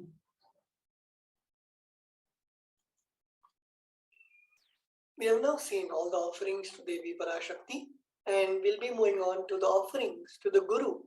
The Guru, the embodiment of all the gods and goddesses, Sarvadeva Devi Swarupa, and through the Guru, he's the one through whom Devi Parashakti is manifesting and gracing all of us, and all the devotees and participants who want to make the offering, as Sanatananda Maharaj told, can go to tiny.cc/Devi-offerings, and anyone who wants to offer the various different offerings can also comment in the YouTube, Facebook, and other social media platforms.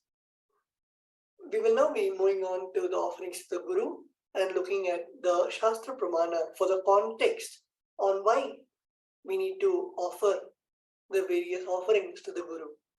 We have the first Shastra Pramana from the Pularnava Tantra, the chapter 12, verse 12. Napaduka paro manyo nadeva shri guru paraha mahishaktat paradiksha napunyam kula pujanat. The meaning of the mantra is, there is no mantra higher than Paduka, no God higher than Guru, no initiation higher than the Shakti, and no merit higher than Kula worship. Here clearly it is given that The offering, the worship to the Guru is the highest worship of all. And we have the next Shastra Pramana from the Kularnava Tantra, the 12th chapter, verse 120. Riktahastascha nopeyat rajanan devatamburum phalapushyanbaradini yatha shakya samarpayet evam yo na charadevi brahmarakshasatam brajet. The meaning of the mantra is one should not approach royalty, the deity, or the Guru empty-handed. He should offer fruit, flower, cloth, and the like according to his capacity. One who does not do so becomes a Brahmarakshasa. Here in the Kulanava Tantra, Bhagavan Paramashiva is clearly revealing the space with which we need to approach the Guru. It should not be out of fear or greed, just out of pure devotion to surrender ourselves to Bhagavan Paramashiva, to the Guru himself. And as Swamiji says, the context we should approach the Guru is I and mine is Paramashiva. That is, your being and all your possessions is Paramashiva's. With that space of surrender and with that space of deep gratitude, when you approach the Guru immediately takes care of any karmas or anything that needs to be burnt. And automatically, when you open yourself, when you surrender to the Guru takes care of everything else. And you will see everything happening in your life. Not just the blessings that you have in your mind, but you will see your whole life rejuvenated and going in the most auspicious way it can. And with this context, let us now go into the offerings to the Guru. We have the first offering as the Pratyaksha Pada Puja. Many of you might have seen the Pratyaksha Pada Puja happening during the Avatar Dinotsava celebrations. We had the fortune of witnessing the Pratyaksha Pada Puja. And if you want to offer the Pratyaksha Pada Puja, if you want to directly offer the puja to the divine lotus feet of the Guru, all of us can comment in the live video and we can go to tiny.cc/Devi-offerings to make our donation. We have the Shastra Pramana, which the meaning goes as the illumining splendor of Devi's toenails dispel the darkness of ignorance in the devotees prostrating at her feet. Her feet defeat the lotus in beauty. In the shloka number 83 of the Saundarya Lahari, which states that the nails have been sharpened by constantly being touched by the crowns of celestial beings who always prostrate before Devi. Tamoguna is darkness. In this stotram, tamas is indicative of ignorance in the minds of devotees, and by constantly prostrating before Devi, their ignorance is removed and they attain knowledge. Offering the Pratyaksha Pada Puja blesses the Yajaman with all auspiciousness and blessings of the Supreme Pontiff of Hinduism. The next offering that we have, the offerings to the Guru, is the Vastra Seva, the offering of cloth to the Guru. All of us can see the beautiful cloth and ornaments, the Vastra and Abharana that the Supreme Pontiff of Hinduism is adorning. And we have a chance to offer those cloths and those jewelry to the Supreme Pontiff of Hinduism. And let us all not miss this opportunity. On the auspicious celebrations of the Jayanti Mahotsava, the great grand 21-day celebration of the advent of the 45th Jayanti of the Avatar, let us offer our gratitude, our devotion to the Supreme Pontiff of Hinduism in the form of these beautiful offerings. All of us can log on to tiny.cc/offerings to make the offering of our choice.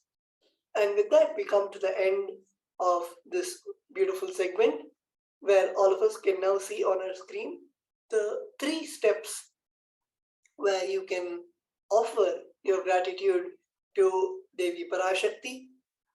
And the Supreme Pontiff of Hinduism, where first all of us can log on to tiny.cc/BHAVASAMADHI, where we can register for offering to the Sevas.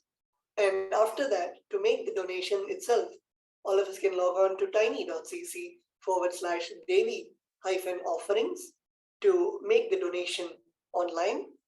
And after you finish making the donation, you can log on to tiny.cc/Sankalpa 2021, where you can submit the names and the Sankalpa, the blessing request, the conscious resolution that you want to manifest in the form, where you can enter the names of your family members, yourself and your family members, and also which aspect of your life that you would like to manifest. It might be wealth, health, relationships, so many various different types of sankalpas, and you will see that your sankalpa becomes Paramashiva Sankalpa, where Paramashiva becomes your co-creator to manifest the whole cosmos, becomes your co-creator to manifest your desires, manifest your boons, your blessings into reality. And with that, we come to the end of this wonderful segment. If any of the participants, any of the viewers would like to make the offering and would need any type of assistance or help, you can comment in the comment boxes, whether in YouTube, Facebook, or any other social media platforms, and the acharyas will be happy to help you and guide you to make this wonderful offering. And with that, we will now be moving on to the next segment after a quick break.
Yes. Yes. So welcoming all of you back to this segment before the Darshan of the Supreme Pontiff of Hinduism, of Devi Parashakti. So for the last segment, we will be going through the glorious past of on this day of the 4th January. So again, a segment where we cover the various forms of activities and contributions that the Supreme Pontiff of Hinduism has been doing, what he has offered to humanity in the last 20 years of his public life. So the first day that we'll cover will be in 2005, on the 4th of January. The Supreme Pontiff of Hinduism gives this course in Jain Public School in Tamil Nadu. So in the early days of Swamiji, his activities in Tamil Nadu, in the various parts of Tamil Nadu, Swamiji used to give public talks, and in these public talks, there was, as you guys can see in the pictures below, a huge amount of attendees. So Swamiji used to do a lot of satsangs and open public talks where a lot of people used to attend. That was something that was very specific even in those days.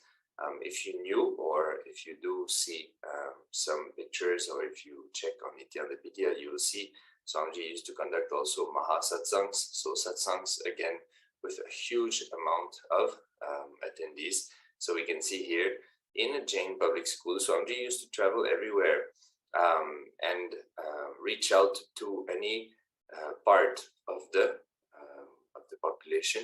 So here in a Jain public school, we can see Swamiji teaching or talking about the spiritual truth to lots of youngsters of Tamil Nadu.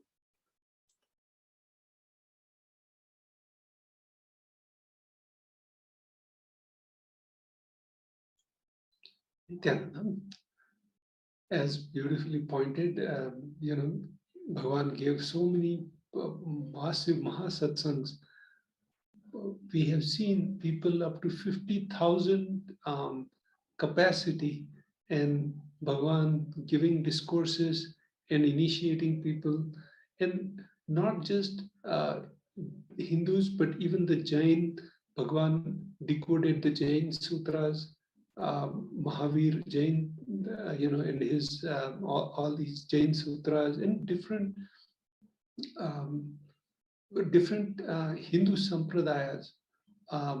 He explained the deep secrets and all that. And the incarnation has come alive to revive 10,000 sampradayas, out of which only 2,000 sampradayas are just barely surviving. And if we don't use the conscious solution as Avatar Incarnation, His Divine Holiness Supreme Pontiff of Hinduism, in yesterday's address, he told the whole entire world that now we need to look at conscious solutions. And the temple technology is one of the best conscious solutions, as explained by His Divine Holiness in last couple of glimpses which we have revealed, how he explained the importance of the Hindu technology and the temple technology. And he also this is the various, he visited to various temples in Varanasi in 2006, and this is the main temple in Varanasi, and he's offering the Abhishekam there, and how the ritual worships are to be done, and is showing the world what context it needs to be done, how it needs to be done, and reviving that whole technology. So 4th January 2007.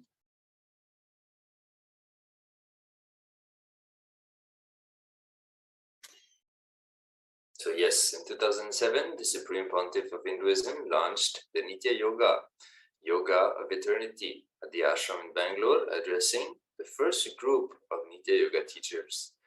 The Supreme Pontiff of Hinduism gave a short and powerful introduction and blessed the new project. So here we can see pictures of Swamiji conducting yoga, a very rare sight, at least in the last few years. Here we can see the early days. This is the first, like it is mentioned, the first Nitya Yoga teacher training, which was conducted. Nitya Yoga is a unique yoga, which has then evolved into Nithyananda Yoga. And it was basically the yoga dimension of the training that Swamiji received as a child, mainly from his yoga guru, Raghupati Yogi, and the yoga which is for the purpose of manifesting, obviously, health and all that, but ultimately awakening your consciousness and manifesting powers. So here we can see young Swamiji, young Supreme Pontiff of Hinduism, conducting the yoga class and supporting the attendees, training them for them to take the responsibility of bringing the science of Nitya Yoga, the yoga of eternity, to the world, enriching people and helping people to raise their consciousness and manifest a better life for themselves. So again, amazing pictures, seeing Swamiji going through the students who are learning the Nitya Yoga.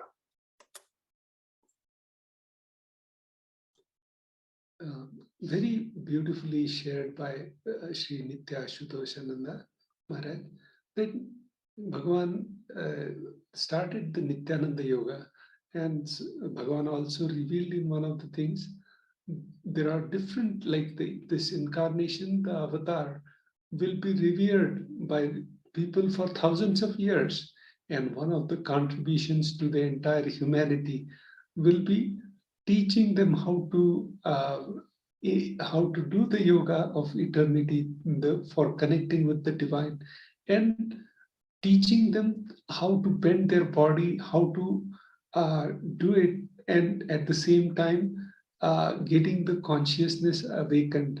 So he will be known to the humanity as one of the best yoga gurus, and so that will be revered for thousands of years, and that's what. And this is just the seed in 2007, and as Ashutosh Maharaj mentioned, his guru Raghupati Yogi, and how he trained the incarnation, the avatar, from age 3, and how to, with just one hand, he had to climb all the pillars of the, you can read the autobiography of Yogi, you can see in the Nityanandapedia how Raghupati Yogi, his yoga guru, he trained Swamiji to just climb all these pillars with one hand, and in Tiruvannamalai, the divine temple town. So now the next.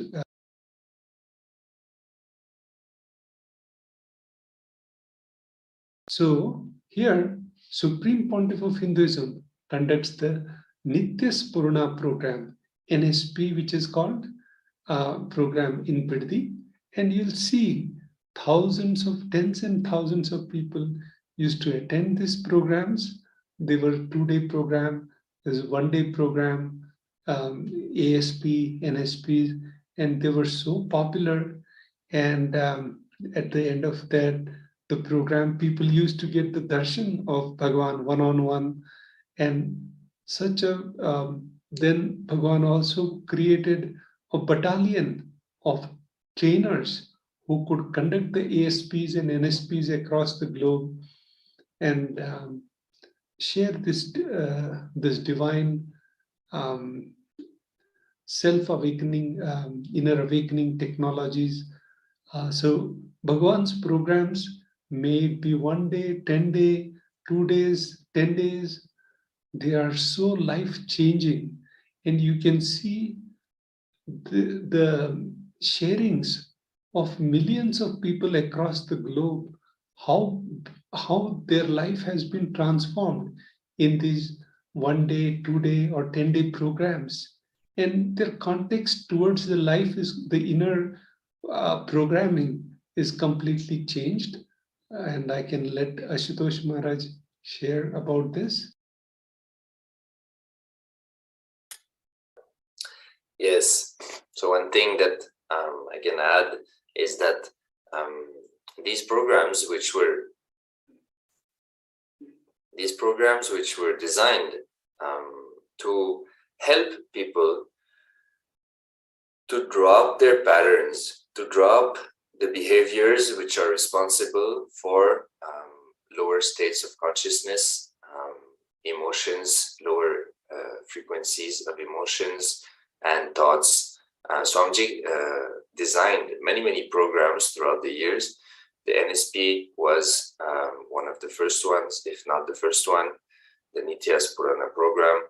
So all these programs were designed to help people first to understand where they are caught in a life negative pattern, and then giving them various ways and techniques in order to attend to those patterns, to break them, so that they can reinvent themselves and re-experience life in the way that life is meant to be experienced. So it was amazing contributions from the Supreme Pontiff of Hinduism. The next year we have, on 4th January 2009, Kalpataru Darshan. So we can see Swamiji on a golden asana, where Swamiji gives the Kalpataru Darshan. Even on the left side, we can see also Swamiji with a healing stick. In those days, he used to have few healing sticks looking like that. So that is an amazing picture. So Swamiji brought forward this science of Kalpataru, the science of manifesting your reality. Kalpataru is the wish-fulfilling tree. So Swamiji revived this science, and very early, here we can see in 2009, and shared this science with the world. Even when I discovered about the Supreme Pontiff of Hinduism, this program was still being conducted. So that was really a very short but very important program to re-empower people about first the right understanding of what is the science of manifestation, and at the same time a process which we can all go through when we wish to manifest something, in order to identify what are the thought currents, the cognitions which are responsible for stopping that manifestation, and then the science of how to consciously manifest what you want. So a very important program. Hinduism, Sanatana Hindu Dharma, is all about you manifesting the reality that you want to live, whatever you wish to manifest in your life. What is the science of that manifestation for you to experience, and experience also the fulfillment of having manifested what you wish to experience. So the science of Kalpataru Darshan, Kalpataru is extremely valuable and is very unique to Hinduism. So here we can say, after the process, on the picture on the right, we can see that the participants had the blessing of coming to Swamiji one by one, receiving the energy transfer, the Shaktipad, and the darshan, the blessings of Swamiji individually. So that was one of the programs that Swamiji used to conduct in those days. So with that, now we move to the next. So here, Supreme Pontiff of Hinduism, Jagadguru Mahasannidhanand, His Divine Holiness, Nithyananda Paramashivam, bless the devotees, disciples, Kailasa Vasis, and Supreme Pontiff of Hinduism conducted the mission conference for all the Kailaya Vasis from all around the world. As you know, in 2010, we already had the two-way video conferencing system where thousands of centers across the globe were all connected, and His Divine Holiness used to give guidance to the mission, the Nithyananda mission, our Sangha, and he used to bless the devotees and disciples, and he had the the Sri Mahant SMKT order created so that people can be part of this divine mission across the globe from wherever you are and contribute to the humanity. So now the next year is January 2011. So in 2011, we have yet another breathtaking discourse by the living enlightened master, the living avatar of Paramashiva as per Hinduism. The Supreme Pontiff of Hinduism describes about aparigraha, non-possessiveness, as the key to exist. He describes in this limb of Ashtanga Yoga in great detail and gives profound truths based on quantum biology, quantum physics, biomemory, and muscle memory. So aparigraha is one of the fundamental vows that is made in Hinduism, especially for those who live the path of brahmacharya or sannyasa, or even in Sri Kailasa, the various Kailasa vasis. Aparigraha is the decision to live with minimal things, whatever is required.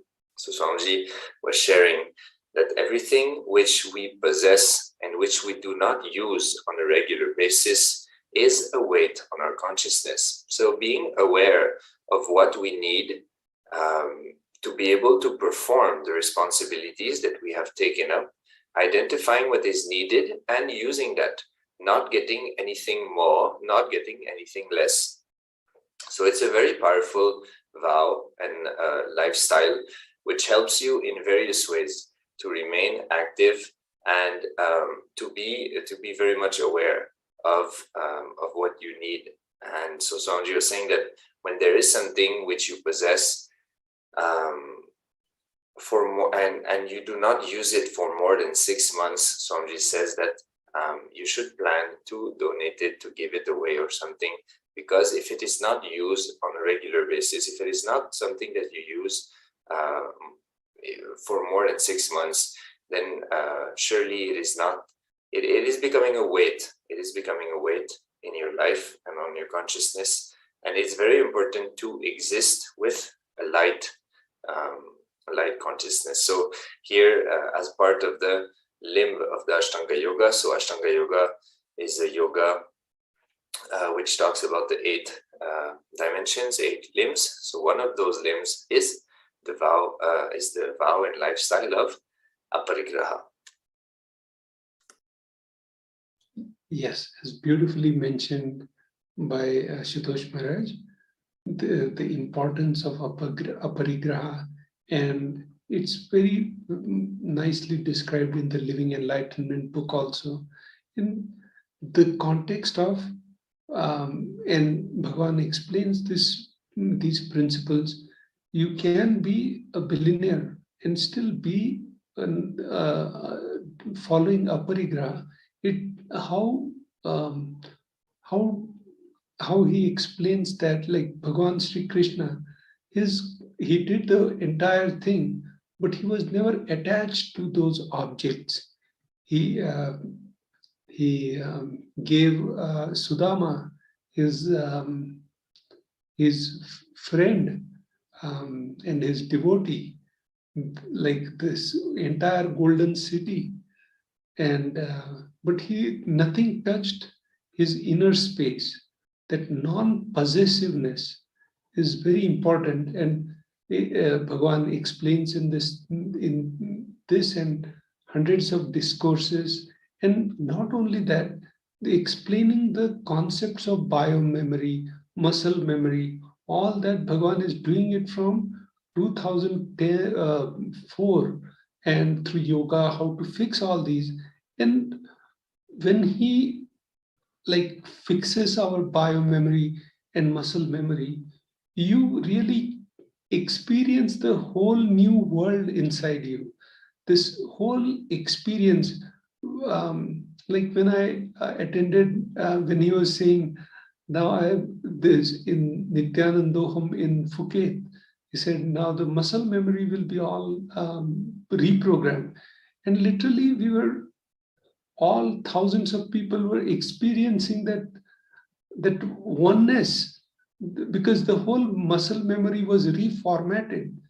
And so these, not just talking about these profound truths, but giving that experience to the being, and those truths become part of your biomemory, is the life goal of Bhagavan, and how to upgrade in conscious lifestyle. Because Bhagavan again and again yesterday, there's no otherwise.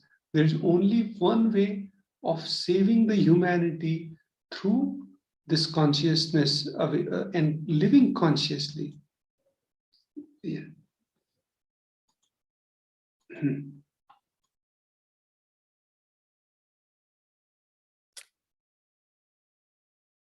So with this, I will just take a short break and we'll be right back for the further years of the glimpses of the past, glory of the past.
Yes.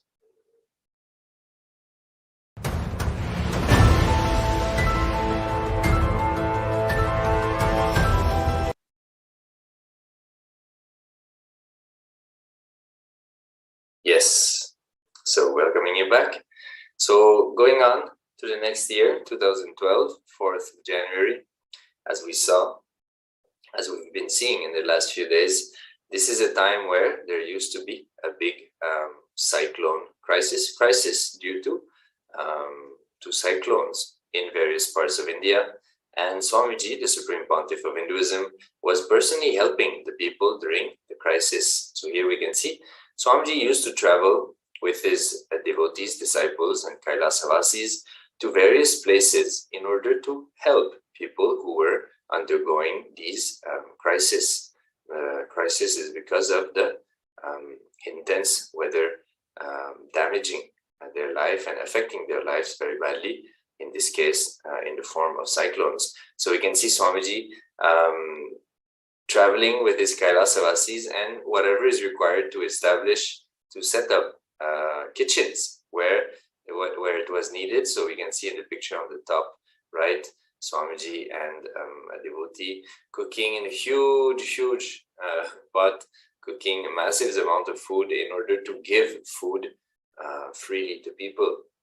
One of the big initiatives that Kailasa is taking to the world is the No Hungry Home project, which is a project where we give free food to people to help them in whatever situations they're facing. So here we can see the picture on the left, Swamiji giving food to people who come to him, as well as giving them blessings. So it's a very important project. Up to date, Sri Kailasa has offered more than 1 billion meals like that, free meals to people. So Swamiji quoted in the past that, enlightenment is the purpose of life, but it is extremely difficult, if not impossible, to transmit enlightenment if your stomach is constantly screaming. So food is a fundamental requirement for people to be settled in the body. And when they are settled, after that, we can transmit the higher sciences of life in order to manifest moksha. liberation in one's life. So here we can see a few pictures of those moments, Swamiji cooking and giving food to people undergoing crisis. One thing I would like to remind people, especially when these crisis situations like crisis of cyclone, again, Bhagavan reminding the devotees, reminding everyone to raise for humanity, explaining the fundamental principle, life is for others. And in these crisis situations also, putting yourself and going to these crisis sites and taking that humongous risk and opening these pandals, building these things with whatever minimal material, taking the food for thousands of people and cooking the food, Bhagavan himself cooking the food in that on the top right picture. And there were several, like, collectors and devotees and dignitaries who came to visit. And not only that, Bhagavan demonstrated to the Hindu charitable foundations and Hindu other things, other organizations, that Hindus need to unite. And because these crisis situations were looked as a way of converting people in massive quantity, and showed importance of how the Hindu organizations need to unite.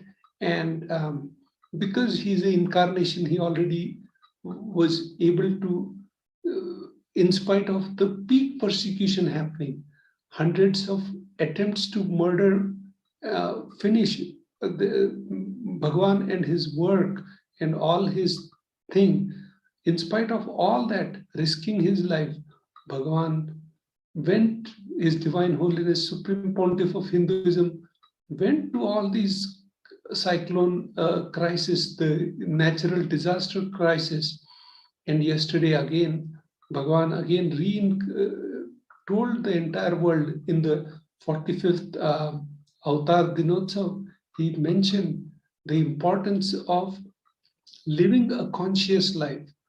Devi Parashakti has again and again repeatedly said that people need to change to the conscious lifestyle. And the media, especially the Dravid gang and the media, which basically just make opinions and finish off, how much negativity they are creating, and how that results into these crises of cyclone and the pandemic and all these things. The negative mental setup is a big concern, and how Bhagavan himself demonstrating the world, even though he has nothing to, but he has come to save the planet Earth, save the mental setup, and how to live blissfully in oneness with the whole ecology and environment. So next slide. So this is 4th January 2013.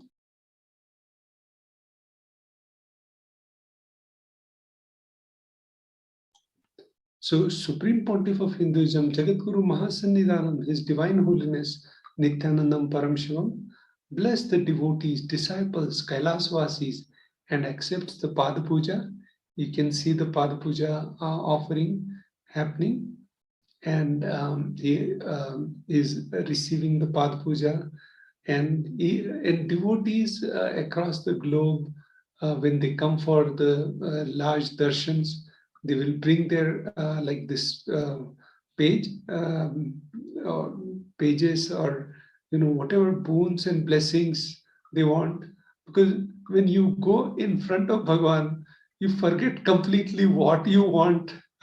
So Swamiji used to say, take a paper, write whatever your wishes are, all that, and then he would go through that, and he would give the solution to the devotees and boons, blessings, whatever they want.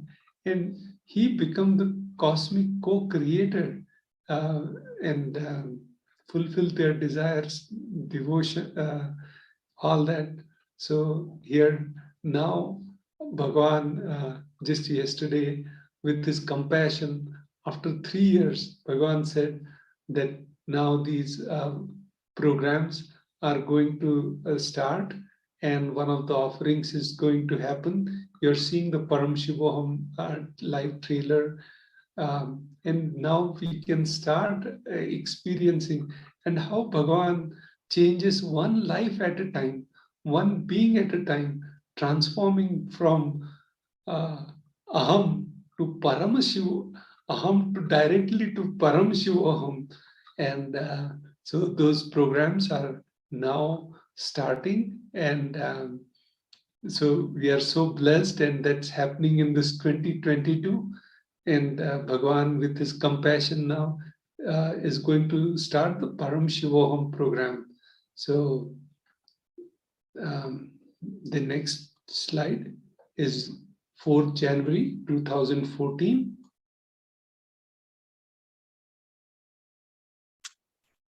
So on the 4th January 2014, the Supreme Pontiff of Hinduism explains the importance of knowing who we are, and additionally knowing the people with whom we associate. Our fate is decided by this group of people, our Sangha. We must be careful of our choices. We should never associate with self-doubt, self-hatred, self-denial. Just one wrong association can crush and destroy all the good qualities you carry.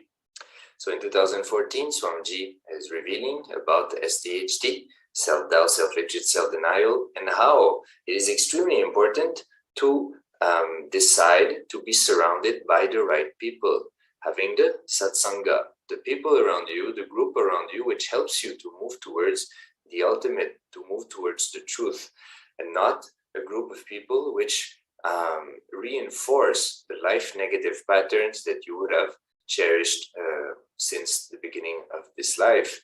And so it's very important to have the right surroundings, as the surroundings are constantly a reminder, an external reminder for you to move towards your goal. So being surrounded by the right people so that you stop cherishing self-doubt, self-hatred, self-denial is extremely important. And Swamiji revealed about that on this day in 2014.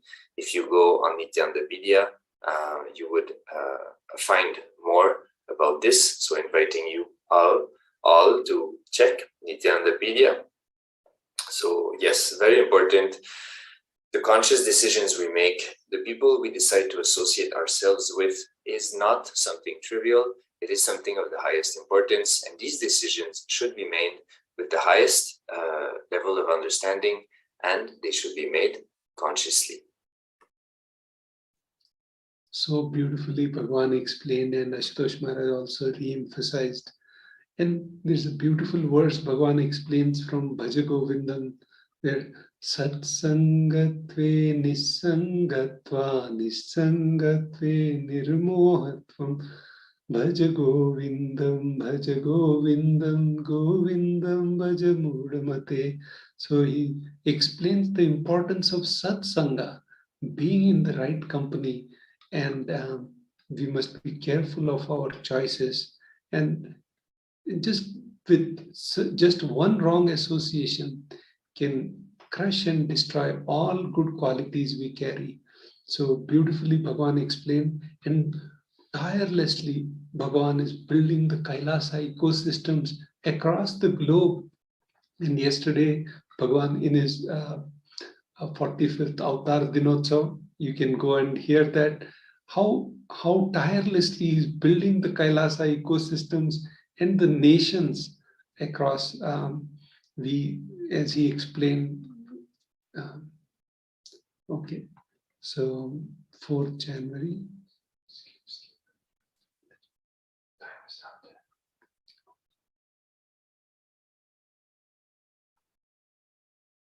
So you can see these videos on Nithyananda. We move to the next slide.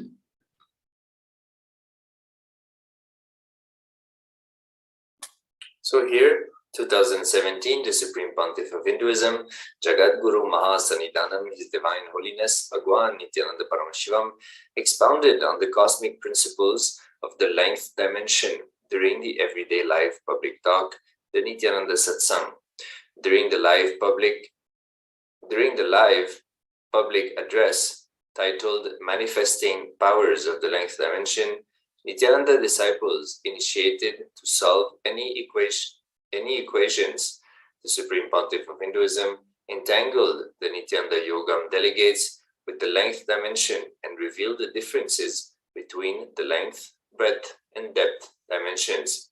He revealed that when people bring food, he does not enjoy the taste of the food, but the attribute and the love with which the food is brought.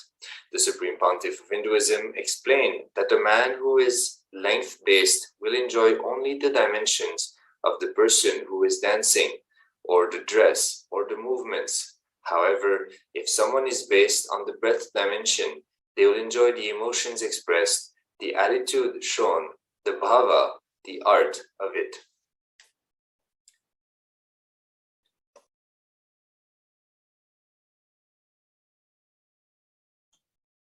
So here, 4th January 2018, Supreme Pontiff of Hinduism, along with the Padayatris, and blessed all of them individually.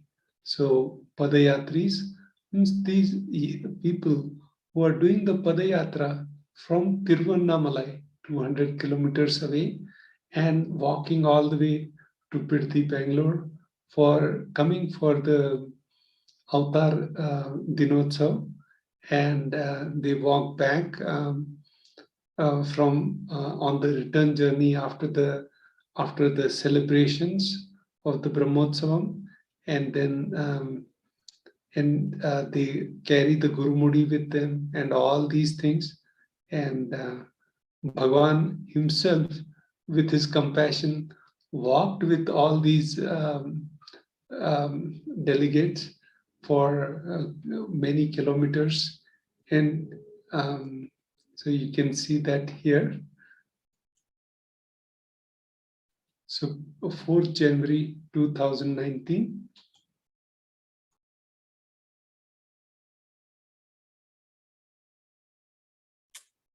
So in 2019, we will see a short video. The Supreme Pontiff of Hinduism blessed everyone in the Munishwara Darshan. So Munishwara, an incarnation of Paramashiva, a ferocious incarnation of Paramashiva, which helps us to break the life negative patterns and establish ourselves in the highest levels of consciousness. So let's have a quick glimpse of the Munishwara Darshan that the Supreme Pontiff of Hinduism gave in 2019.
Nithyananda, as we just saw that beautiful glimpse in 2019, Sanatana was also part of this Paramashivoham program, and how Bhagavan, he gave that darshan, and that just shook the entire thousands of people across the globe.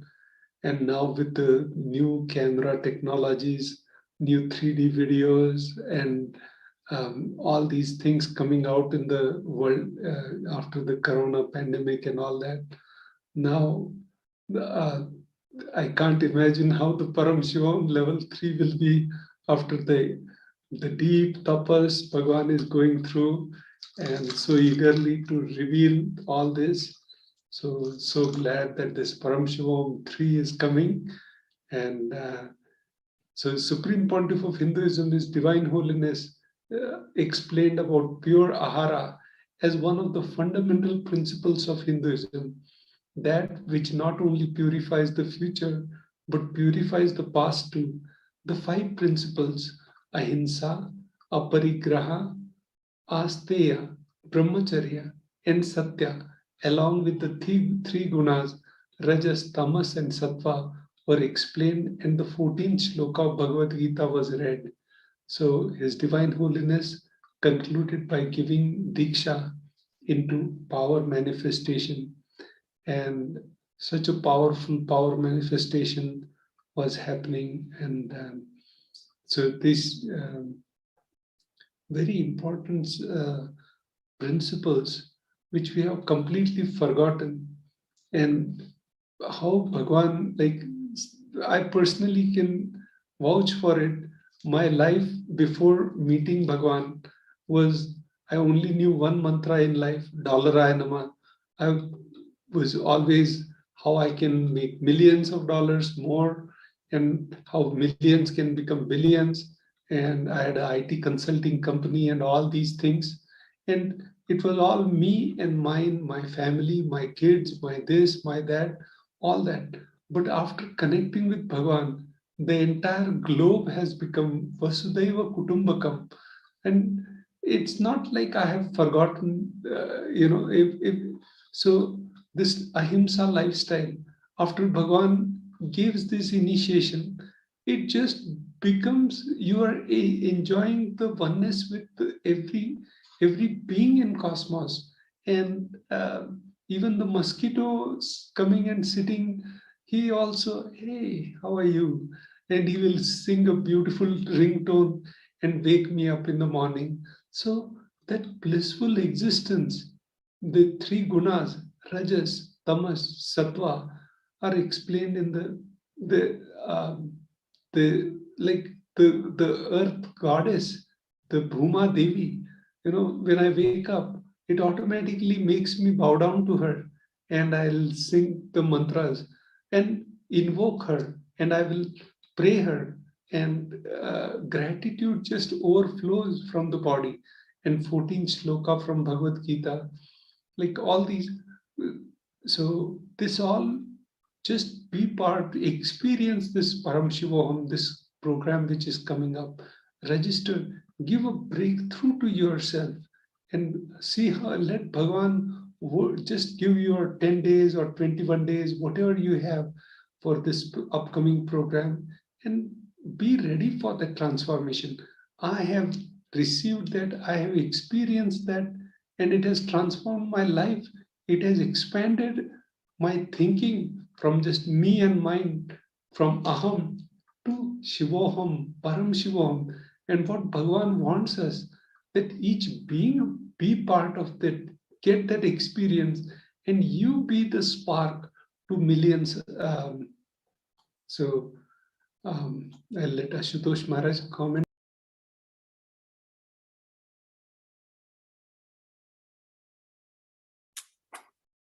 So yes, one thing that I can add regarding this is that these 5 principles, which is ahimsa, parigraha, asteya, brahmacharya, and satya, are fundamental vows and principles in Hinduism, in Sanatana Hindu Dharma, for our dharmic living.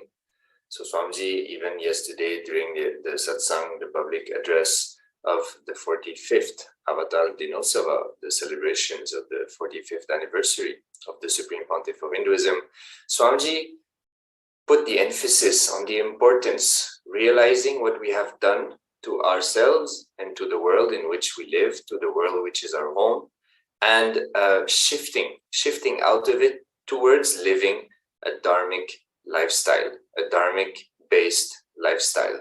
So these 5 principles are extremely important. Non-violence, ahimsa is non-violence, aparigraha, living with minimal things, like we spoke about a little bit earlier, asteya, non-stealing, brahmacharya, living like God, and satya, telling the truth. So these vows are extremely important for us to come back to a dharmic lifestyle. And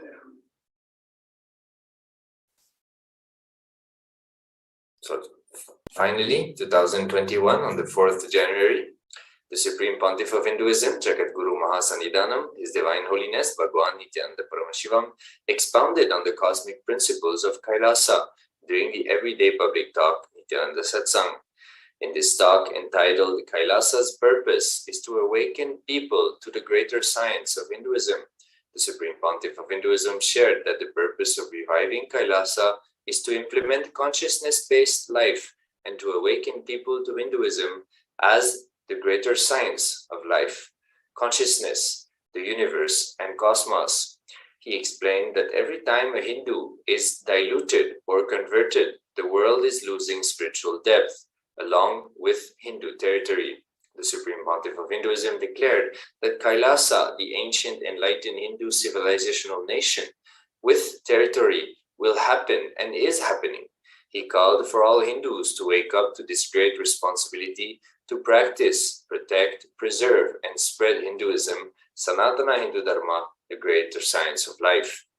So in 2021, Swamiji put the emphasis on reviving Hinduism through Sri Kailasa. So Sri Kailasa is the revival, the only Hindu nation, the first nation of Hindus, and the importance of understanding the science, the greater science of life. Hinduism is not a belief system, it is not a faith, it is simply the greater science of life. And like we mentioned just in the previous slide with the 5 principles, so these principles are the depth of existence. When we live these principles, we experience the depth. That is why Swamiji here is sharing that every time we lose a Hindu, the world loses spiritual depth. So it is very important to understand this greater science of life and to implement it in our life and share it with people around us so that we can raise our consciousness, others' consciousness, and we can manifest a lifestyle which is more blissful and more in tune with the world around us. So with this, we're coming to the conclusion of this segment. Let us now be ready to receive the darshan of Devi Parashakti, the Supreme Pontiff of Hinduism, Jagadguru Mahasanidhanam, His Divine Holiness, Bhagwan Nithyananda Paramashivam, sit, close your eyes, sit with your neck, spine in a straight line. Close your eyes. Bring your awareness to your Anandagandha or your third eye. Visualize His divine holiness.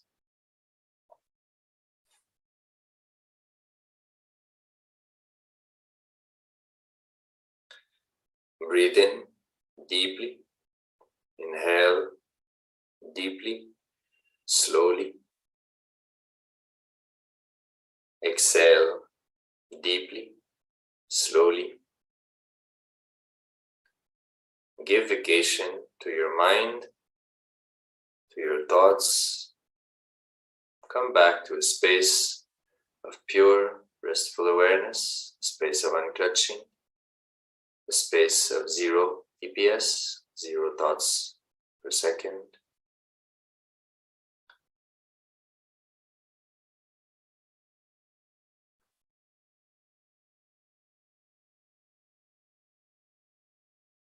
Inhale, exhale,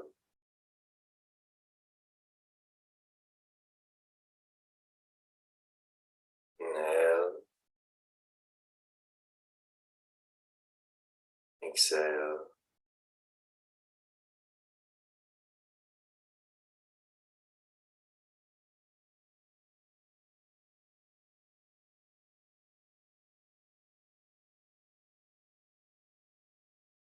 chant internally Mahavakya Om Nithyananda Paramashivoham.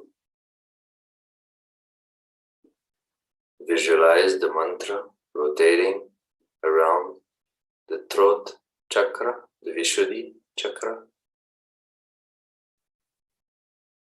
Connect with Paramashiva, connect with Swamiji as the avatar of Paramashiva, 1008th avatar of Paramashiva. Request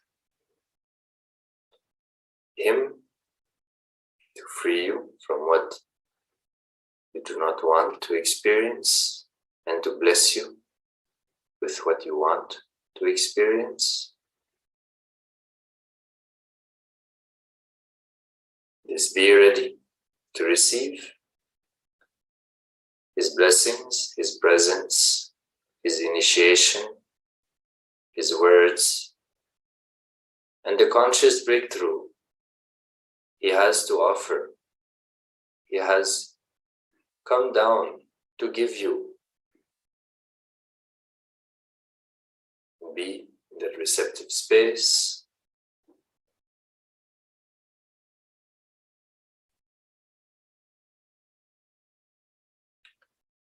So slowly, you can open your eyes.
Connecting with the divine with your eyes closed is meditation.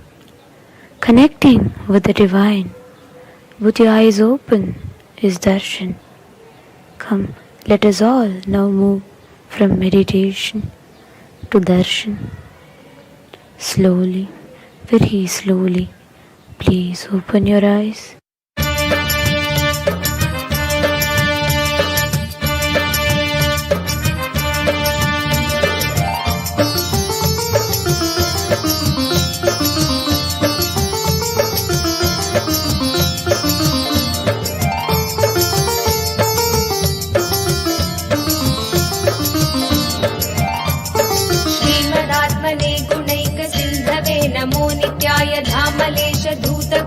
बंधवे नमो नित्याय नाम स्तोषितान मध्वबांधवे नमो नित्याय पामरेतर प्रधान बंधवे नमो नित्याय कालभीत विप्रबाल पालते नमो नित्याय शूल भिन्न दुष्ट दक्ष पालते नमो नित्याय मूल कारणाय दयाल वालते नमो नित्याय इष्ट वस्तु मुख्य दान हेतवे नमो नित्याय दुष्ट दैत्य वंश धूमकेतवे नमो नित्याय सृष्टि रक्षणाय धर्म सेतवे नमो नित्याय अष्टमूर्तये वृषेन्द्र केतवे नमो नित्याय आपदत्रिभेदडङ्क हस्तते नमो नित्याय पापहारि दिव्य सिन्धु मस्तते नमो नित्याय पापधारिणे लसन्न मस्तते नमो नित्याय शापदोष खण्डन प्रशस्तते नमो नित्याय नित्या हरे नित्यानन्द हरे नित्यानन्द नित्या हरे नित्यानन्द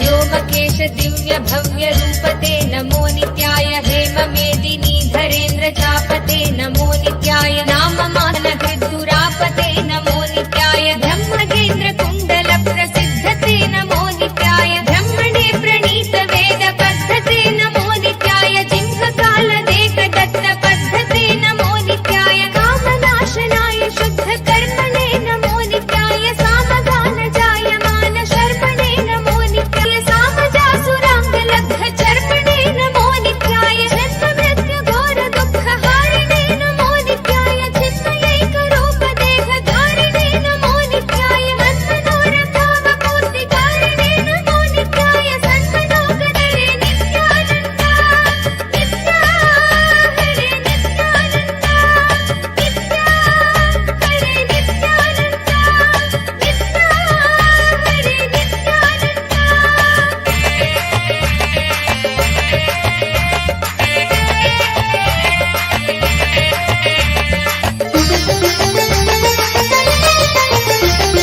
यक्षराज बन्धवे दयालवे नमो नित्याय दक्षपाणि शोभिकाञ्चनालवे नमो नित्याय पक्षिराज वागकृच्छयालवे नमो नित्याय अक्षिपाल वेद भूततालवे नमो नित्याय दक्षहस्तनिष्ठ जात वेदसे नमो नित्याय अक्षरात्मने नमाध्वडौजसे नमो नित्याय दीक्षित प्रकाशितात्म तेजसे नमो नित्याय अक्षराज वागते सताङ्गते नमो नित्याय राजदाचलेन्द्र सानुवासिने नमो नित्याय राजमान नित्य मन्दहासिने नमो नित्याय राजगौरकावतं सभासिने नमो नित्याय राजराज मित्रता प्रकाशिने नमो नित्याय दीनमानवालि कामधेनवे नमो नित्याय सूनबाणदाग कृत्कृशानवे नमो नित्याय कामराग भक्तरत्न सानवे नमो नित्याय दानवान्धकार चण्डघानवे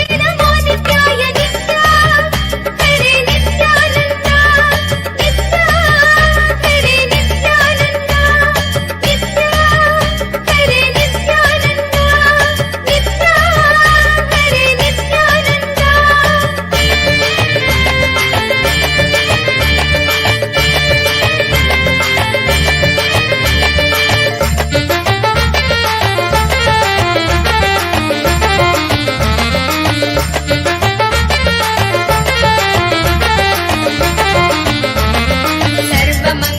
सर्वमङ्गलाकुचाग्रशायिने नमो नित्याय सर्वदेवतागणातिशायिने नमो नित्याय पूर्वदेवनाश संविधायिने नमो नित्याय सर्वमन्मनो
वैरिभङ्गते नमो नित्याय अङ्गजारये करे पुरङ्गते नमो नित्याय ईहितक्षणप्रदान हेतवे नमो नित्याय आहिताग्निपालकोक्षकेतवे नमो नित्याय देहि कान्तिधूतरौप्य धातवे नमो नित्याय गेकदुःखपुञ्ज धूमकेतवे नमो नित्याय रक्षदीन सत्कृपाकटाक्षते नमो नित्याय दक्ष सप्ततन्तुनाश दक्षते नमो नित्याय रुक्षराजभानुकावकाक्षते नमो नित्याय रक्ष मां प्रपन्नमात्र रक्षते नमो नित्याय यङ्कुकार्णये शिवङ्कराय ते नमो नित्याय सङ्कटाधितीर्न किङ्कराय ते नमो नित्याय अङ्कभीषिताभयङ्कराय ते नमो नित्याय पङ्कजाननाय शङ्कराय ते नमो नित्याय नित्या हरे नित्यानन्दा नित्या हरे नित्यानन्दा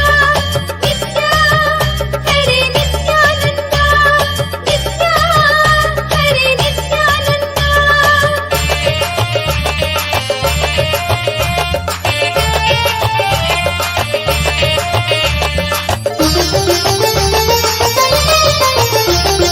कर्मपाशनाश नीलकण्ठते नमो नित्याय शर्मदाय वर्य भस्मकण्ठते नमो नित्याय निर्ममर्षि सेवितोपकण्ठते नमो नित्याय कुन्महेन तीर्णमद्विकुण्ठते नमो नित्याय इष्टपाधिपाय नम्र विष्णवे नमो नित्याय शिष्टविप्रहृत्कुपाचरिष्णवे नमो नित्याय इष्टवस्तु नित्यतुष्ट जिष्णवे नमो नित्याय कष्टनाशनाय लोकजिष्णवे नमो नित्याय अप्रमेय दिव्य सुप्रभावते नमो नित्याय सत्प्रपन्न रक्षण स्वभावते नमो नित्याय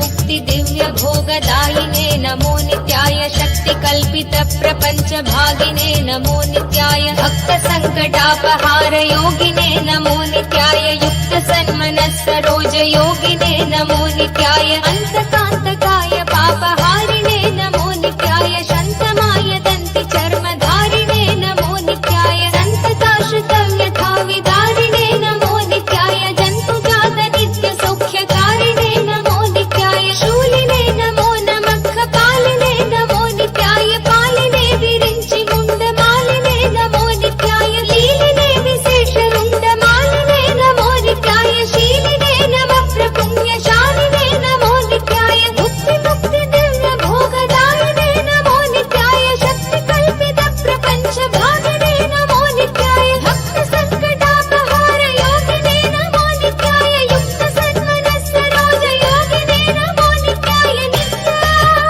हरे नित्यानन्दा नित्या हरे नित्यानन्दा नित्या हरे नित्यानन्दा नित्या हरे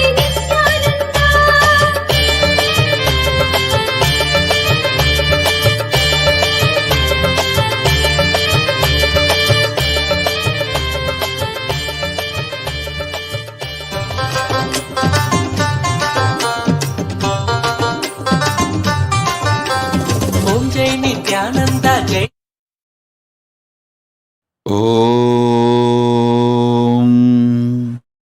नित्यानन्देश्वर परमशिवसमारम्भाम्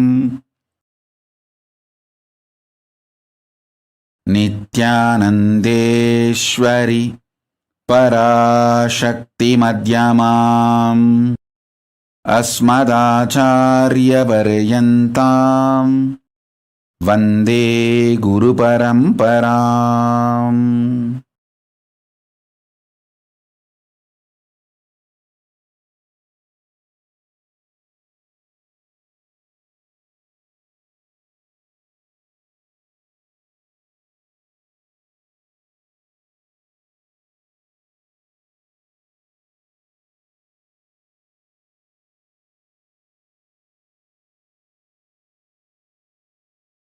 I welcome all of you with my love and respects.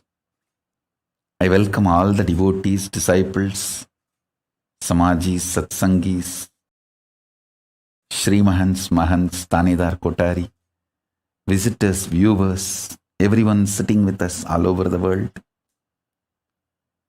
I welcome all of you with my love and blessings.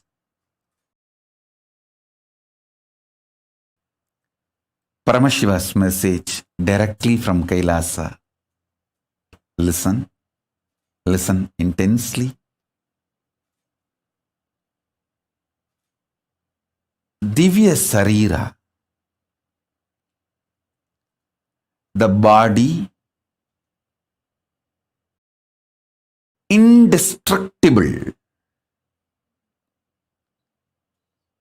effulgence, which is inside all of us. Please understand, this Divya Sarira is the core component of all of us. There is no person who does not have Divya Sarira. Everyone has a Divya Sarira. How much ever you think you are good or bad, you think you are God or demon, whatever you think, you have a Divya Sarira. That Divya Sarira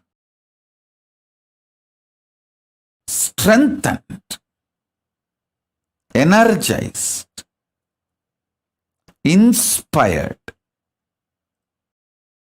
by sattvic food to the body, sattvic food to the mind, sattvic food to the consciousness. Enjoy these three in your life continuously. Don't worry about what should be negated.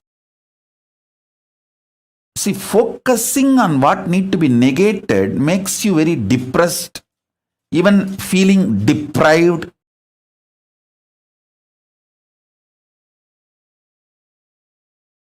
Instead, enjoy what need to be gained.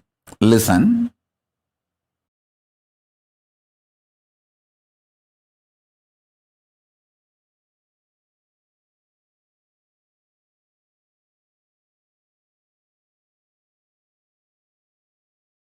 I have always seen in this 40 years of my Chaturmasya, please understand, it has become almost 40 years now, coming Chaturmasya. This Guru Purnima is my 40th Chaturmasya.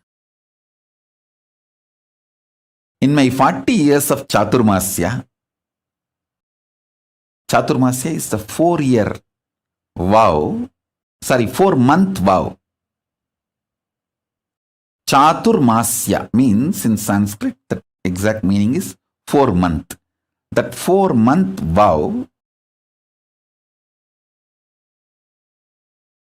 sannyasis take to replenish themselves, rejuvenate themselves with this sattvic energy, feeding the body with intense sattvic food, feeding the mind with intense sattvic food. Mind has a beautiful sattvic food. Feeding the consciousness with intense sattvic energy.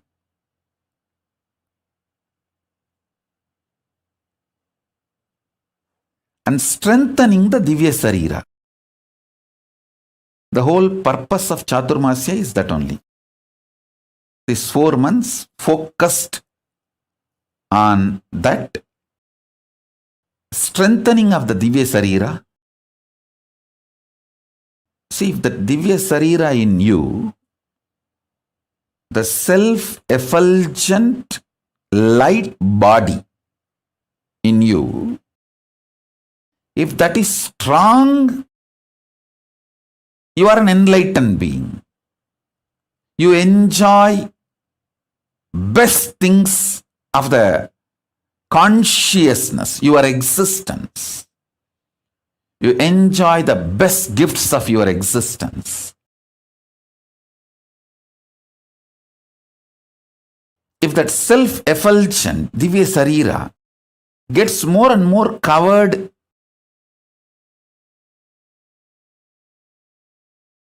you get deluded, suffer with the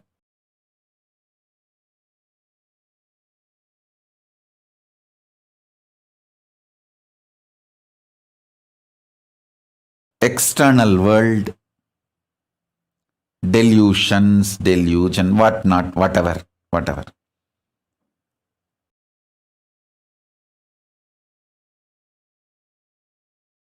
Now I don't want to get into the negative side description. If you miss strengthening the Visarira, what happens? I don't want to waste time on that. I only wanted to describe how to strengthen the Divya Sarira.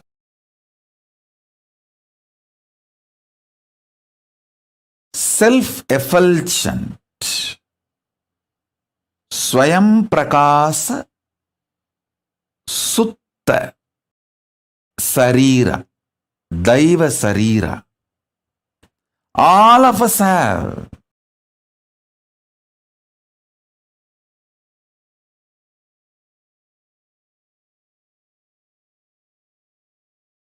The methodologies to strengthen the Divya Sarira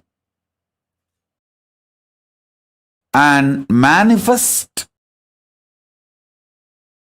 powers of Paramashiva, the state of Paramashiva, space of Paramashiva,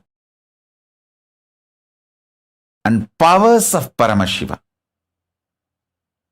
This truth is the message from Paramashiva directly to the whole humanity. Let me explain this truth, this message. Please understand. Yesterday, many people were asking me, Swamiji, in the pre-satsang, your sannyasis and sannyasinis and whole Kailasa and Sangha is explaining all the persecution you went through and so much of material evidences, facts are presented by them. What they are talking in the pre-satsang yesterday or last few days, and when you come for satsang, what you are speaking means what I am speaking and what they are presenting, both are not even connected. Many people are questioning me. Listen, please understand. They are talking about what unconscious human beings have done to us. I am talking about what Kailasa is giving it to all of you. Please be very clear. My work, my responsibility, my focus for which I happened is to bring the greatest gifts from Maha Kailasa. As I said, the ground zero, where decisions are made, where the consciousness is making decisions about the existence. I am straight coming from that space. Straight I am from that space now. So I am sharing what Maha Kailasa, Paramashiva wants to share with you all.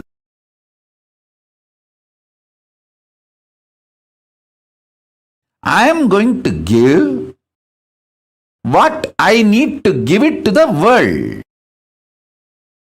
And what my sannyasis are telling in the pre-satsang hosting, it is true. I have been attacked. My sannyasis have been attacked. My sangha has been attacked. It is true.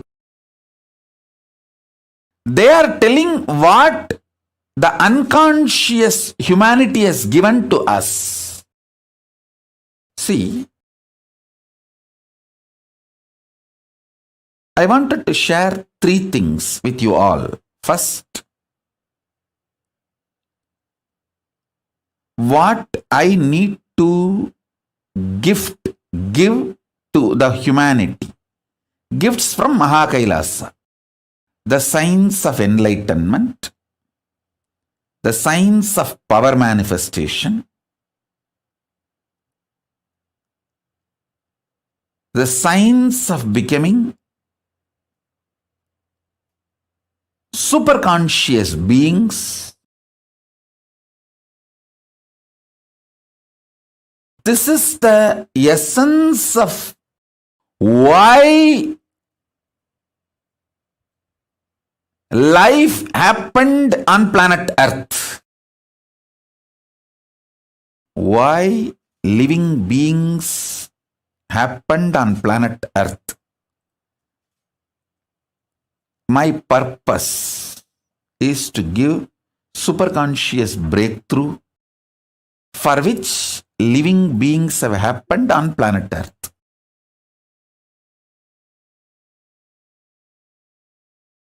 So all the gifts, I have so much to give it to all of you. And I tell you, this Aushadha science, the thoughts can be used to program plants, herbs. I have already proved this not only through me, through my Gurukul Balasans. My Balasans can talk to any rose plant for 10 days without touching the rose plant, make that rose plant drop all their thorns, not one. Hundreds of rose plants under CCTV camera. All my kids do is they go and sit and talk to those plants, relate with those plants, give them the love, feeling secured, energy and consciousness. Those plants just drop the thorns.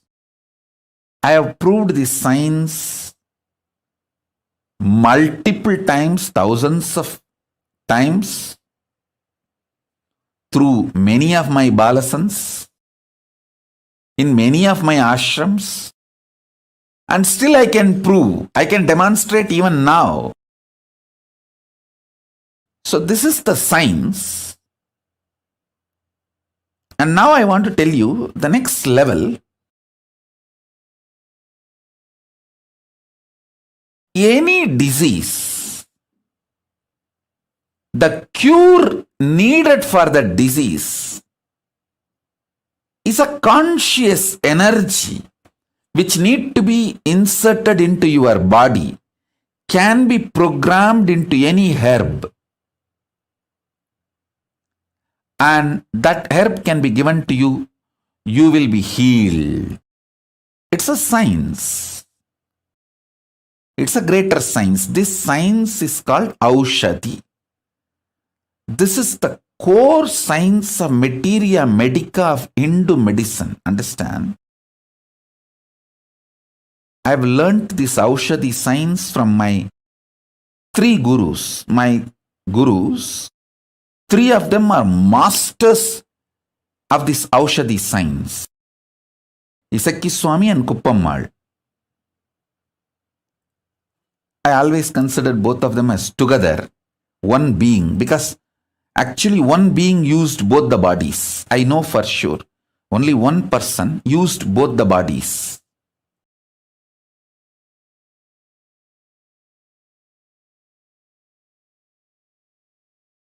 And Raghupati Yogi. We even have a beautiful photograph of Raghupati Yogi personally applying an Aushadha on one of his disciple. The disciple, I think, is from outside India, abroad, he had some paralytic attack. Just only in 3 days, my Guru has healed him completely with Aushadha and Narayana Swami Tata. These three masters of this Aushadha science gave me this knowledge.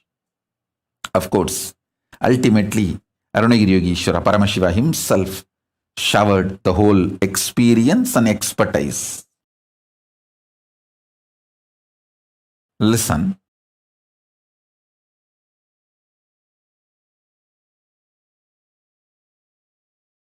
Herbs can be programmed. Plants can be programmed. Consciously programmed.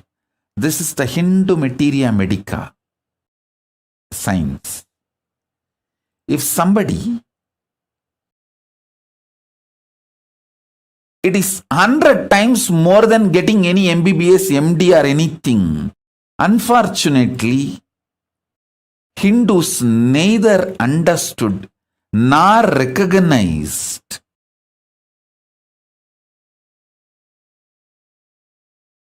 due to the continuous persecution done on them, genocide done on them. All the knowledge of the Hindu tradition was destroyed, and even Hindus are made to lose confidence on the knowledge.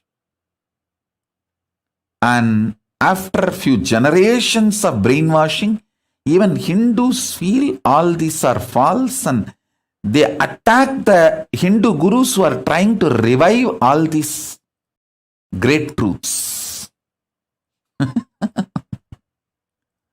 It's like some part of your own body destroying your body, like autoimmune disorder. Hindus have been infected by the anti-Hindu elements with the autoimmune disorder. Part of your own body destroys your body, like HIV virus, this AIDS. That kind of a mental setup has been infused. Consciousness has been infused into Hindus.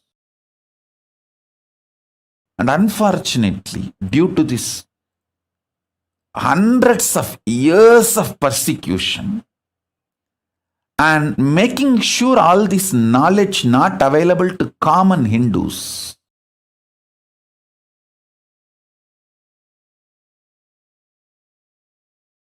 this all made to look like a myth, fake stories, legend, or maybe long before, thousands of years before this science was there, but now it is not there, or it is not possible to revive. All these kind of ideas are inserted into the common Hindus' minds.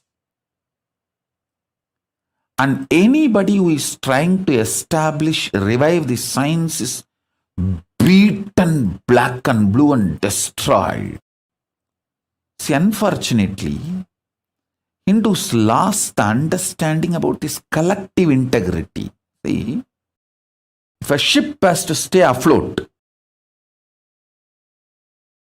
all the mechanisms in that ship need to stay integrated. It can be the maintenance engineer or the cleaning staff, captain, all the equipments fixed in the ship, everything, the machineries, and all human beings, all of them need to be integrated for the ship to stay afloat. A maintenance supervisor cannot say, I have done my job, but the cleaning staff is not doing his job. What can I do? Anyhow, if the ship If the ship sinks, I will not be blamed because I have done my job. If a maintenance engineer thinks he is a fool because when the ship sinks, he is also going to die. Not only he is going to lose his job, he is going to lose his life. Please see the photograph of my Guru, Raghupati Yogi, applying Aushadha on a patient and healing him from stroke. Maybe he had a stroke and some problem in his spine. So Raghupati Yogi applied the Aushadha and healed him completely. I've seen the Raghupati Yogi's love and compassion.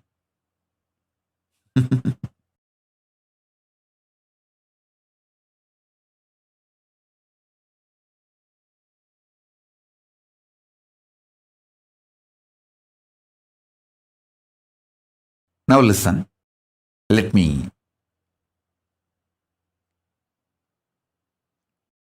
tell you. For the ship to stay afloat and reach the place where it need to reach,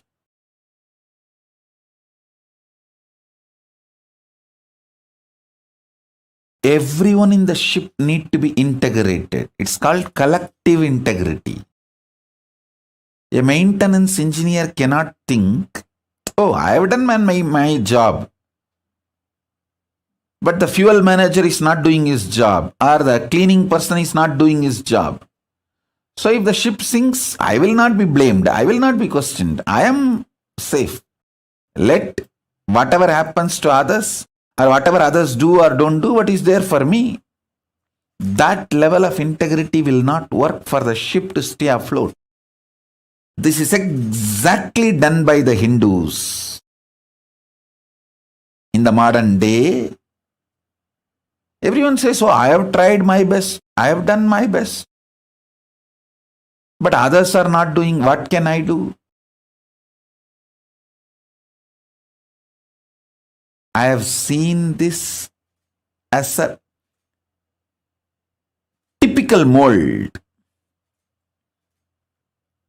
Same narrative. Whether it comes to reclaiming the political legitimacy of the Hindus, or reclaiming their temples, or reclaiming their organizations and religious freedom, or any guru's organizations running. Please understand, any problem Hindus are facing, still being the slave. Please be very clear. Any Hindu not living under the Hindu constitution is a slave. This is a definition. How the Muslims are very clear. If you are not living under the Islamic law, Islamic constitution, you are a slave. So be very clear. Hindus should understand, if you are not living under Hindu constitution and Hindu law, if you are not living somewhere, please listen. Let me put it very clearly. If you are living in a place where Veda Agamas are the constitution and Manusmriti is the jurisprudence, you can freely declare, you can openly declare, you are a free Hindu. You are a Hindu with freedom to practice Hinduism. Anyone living anywhere where the Veda Agamas are not constitution and Manusmriti is not jurisprudence, you are a slave. At least realize it. Wake up to the truth, reality. What you should do, all that I don't know. I'll at least tell the truth. At least wake up to the truth. Be very clear about it. So whether you ask the Hindus, why are you living a slavery life? Why you don't have a religious freedom? Why your temples are not under you, it's under the government?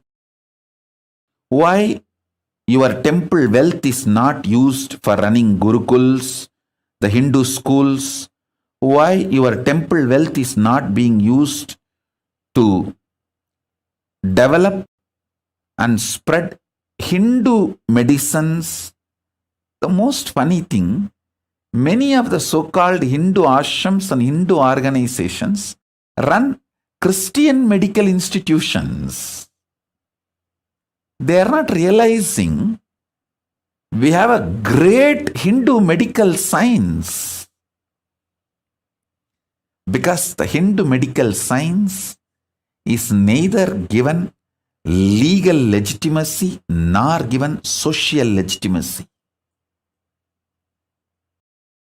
It's always under constant threat. Even though the Hindu medicinal system is its depth and breadth, everything is far more than any other medical system in the world.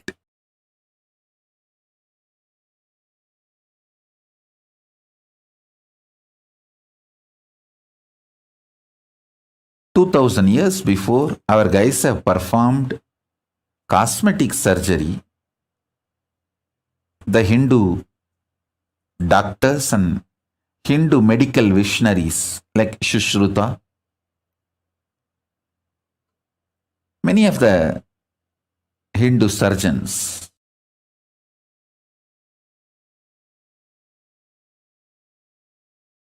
if we have developed our science and retained what we developed, today the Hindu medicine would have been the most powerful. And Hindu medicine is always about the healing and cure. It has nothing to do with monetizing. See, the Hindu medicine is kept in pure form without economical agendas and political agendas. By being kept with the Brahmanas, neither the economical agendas of the Vaishyas can interfere, nor the political agendas of the Kshatriyas can interfere with the Hindu medicinal system. The whole knowledge was vested with the Brahmanas. And please, all of you understand, when I talk about the Varna, it is based on the quality of a person, not by birth.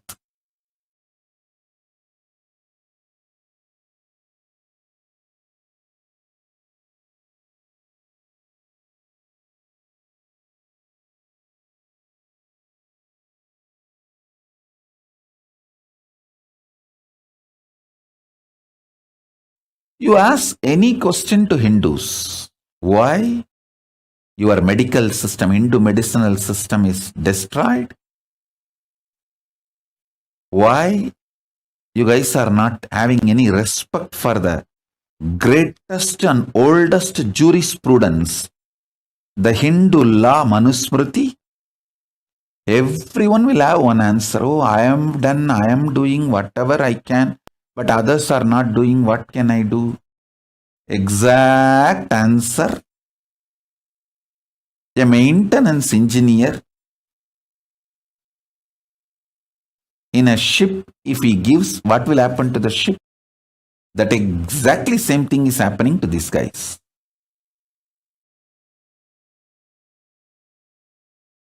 We need Hindus to start thinking with a collective integrity. Not only I will do my job as maintenance engineer, I will make sure The fuel manager does his job as fuel manager. And cleaning person does his job as a cleaning person. We need that kind of an ecosystem for Hinduism to be revived. I decided very clearly that can be done only in a place where we have political legitimacy and political sovereignty. With the grace of Paramashiva, I got a place. Maybe small, but I got a place with a political legitimacy and political sovereignty for Hinduism. Hindu nation, Kailasa. Only in this place, this collective integrity ecosystem can be built. A maintenance engineer spends 60% of his working time for his job and the other 40% to integrate with other teams and make sure the other teams are also in integrity so the ship stays afloat. And I tell you, many of my Adinavasis who are still there in Adi Kailasa or in our ashram, or some of the Adinavasis who left, many of them are highly integrated. Unfortunately, they are not trained in this vision, science of collective integrity. See, many of them are very highly integrated. They say, I have done my job. I am very integrated. Swamiji knows. What can I do if others are not doing? That is not going to bring the result if a maintenance engineer, even if he is highly integrated and he doesn't care about the fuel manager properly adding fuel to the ship engines, the ship is going to sink. And maintenance engineer may not be blamed, but he is going to lose his job and life. Many of the individually integrated people in my Sangha missed this truth.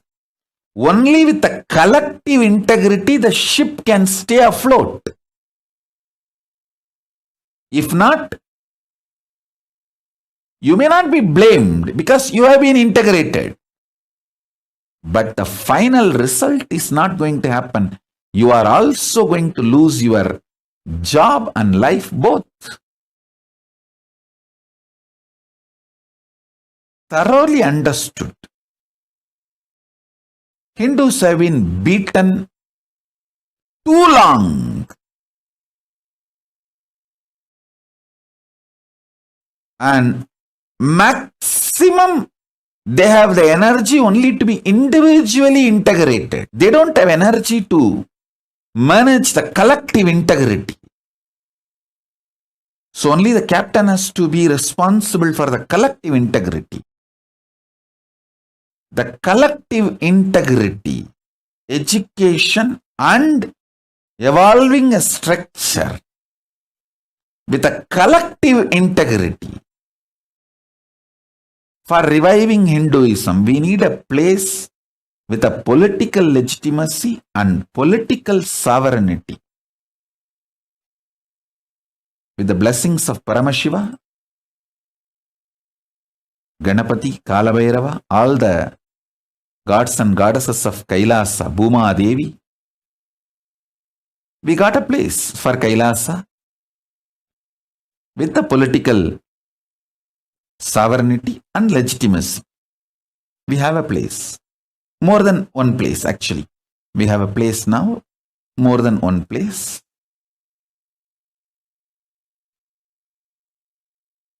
I tell you,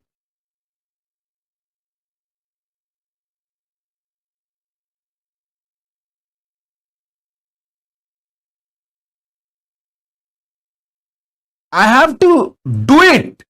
I cannot waste time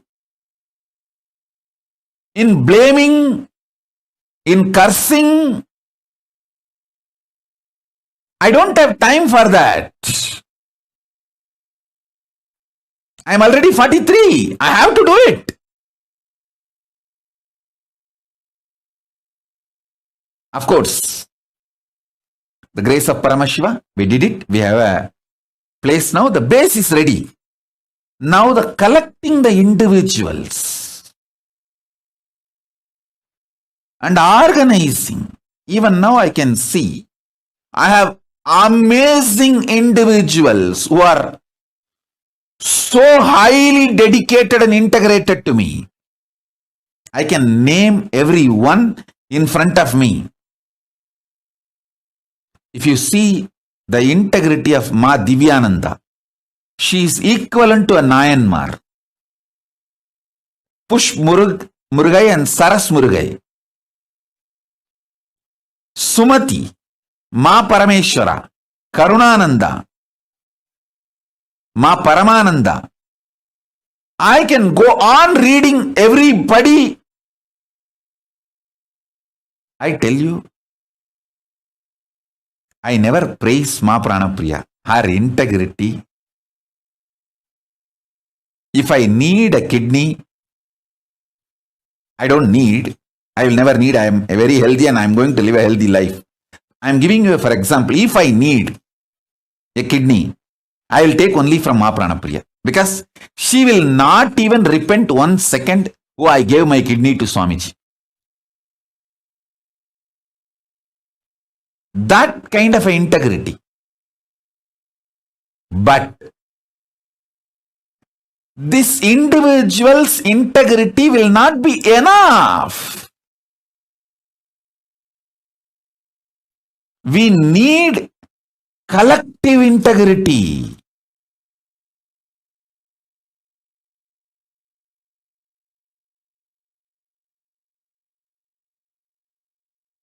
There are so many people who gave their life to me, not just their wealth. They will even give a body organ to me if I need. If I need a kidney, I don't know how many people will apply to donate. If I need an eye, I don't know how many people will apply to donate.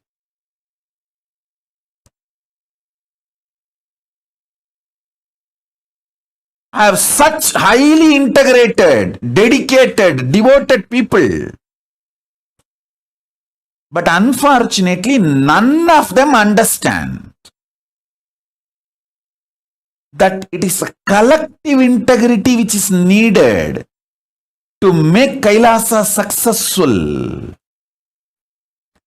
Not just individual integrity. Everyone is so happy and satisfied and fulfilled. I am individually integrated to Swamiji. Hey, that is not enough.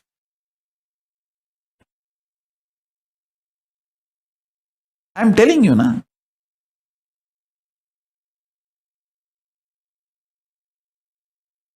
Pushp and Saras Murugai, I am giving you an example. Saras Murugai and Pushp Murugai, they gave all their wealth to me.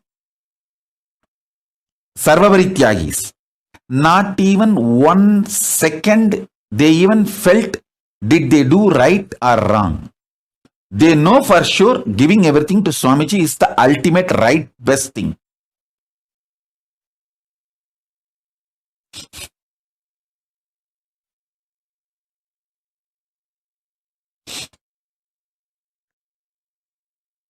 As I told, if I take a kidney from Ma Pranapriya for me, not even 1 second she will repent or think, or she will not even have a second thought. Did I do right or wrong by giving my kidney to Swamiji?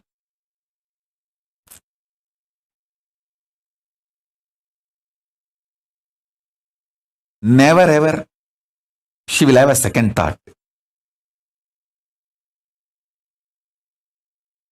I have such highly integrated people. You see, these few names I uttered because they are in front of my eyes. And I have long list. The names I have not uttered.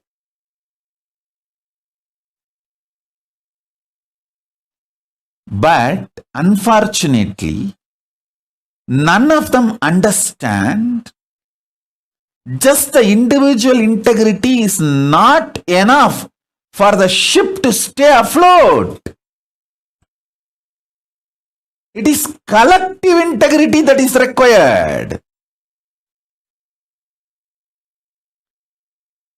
Pranapriya will not have any problem to give her kidney to me. She will not even have a second thought.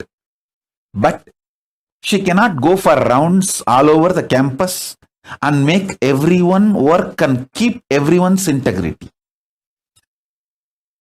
Because she doesn't understand. It is collective integrity that keeps a ship stay afloat.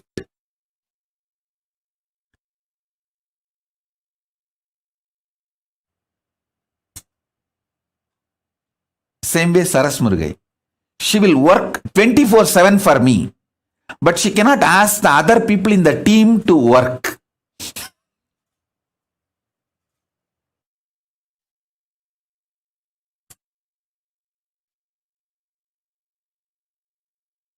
I tell you, this is one of the biggest curse Hindus are suffering. Everyone feels, oh, I am integrated, I will do what I need to do. Others are not doing, what can I do? It is captain's responsibility in making collective integrity happen, everyone to be integrated, not mine. Sometimes people in the ship, one side maintenance team enjoys the other side maintenance team failing, thinking, oh, see how we are victorious now, they are failing, and that side of the ship, such big holes are happening. Hey, if the water comes in and the ship sinks, all of you are going to die. Why don't you understand?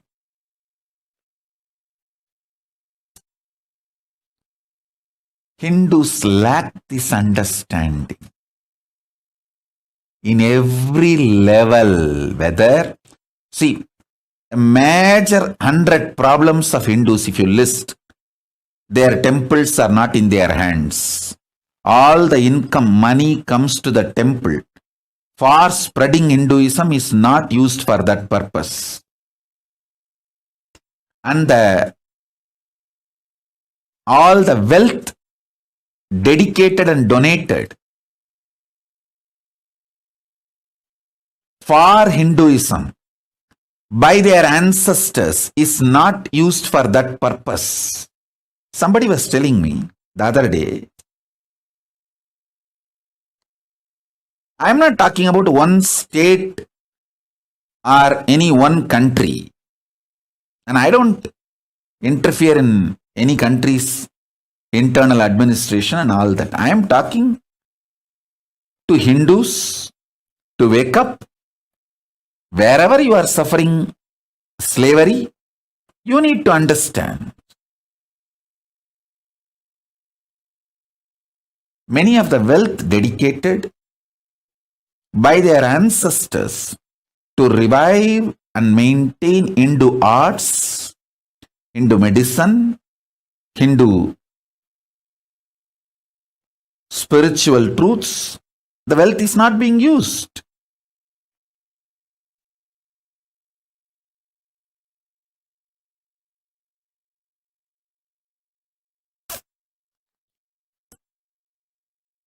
Whether it's a political slavery or the persecution Hindus suffering or not having the religious freedom to own their religious worship places in their control, not having the freedom to practice their religion as they want, as the agamas, their religious scriptures describe, not able to maintain and hold their religious organizations or religious wealth under them. You ask any question, any problem to any Hindu thinkers, think tanks, Hindu organizations, Hindu leaders, Hindus, whether common Hindu or Hindu thinkers, ask them any of them these questions. Why the Hindu gurus are being attacked left, right, center through the hate speech, and systematically the Hindu organizations are pulled down, collapsed, and why Hindus are keeping quiet without defending the Hindu gurus who are the... See, Hindu gurus are attacked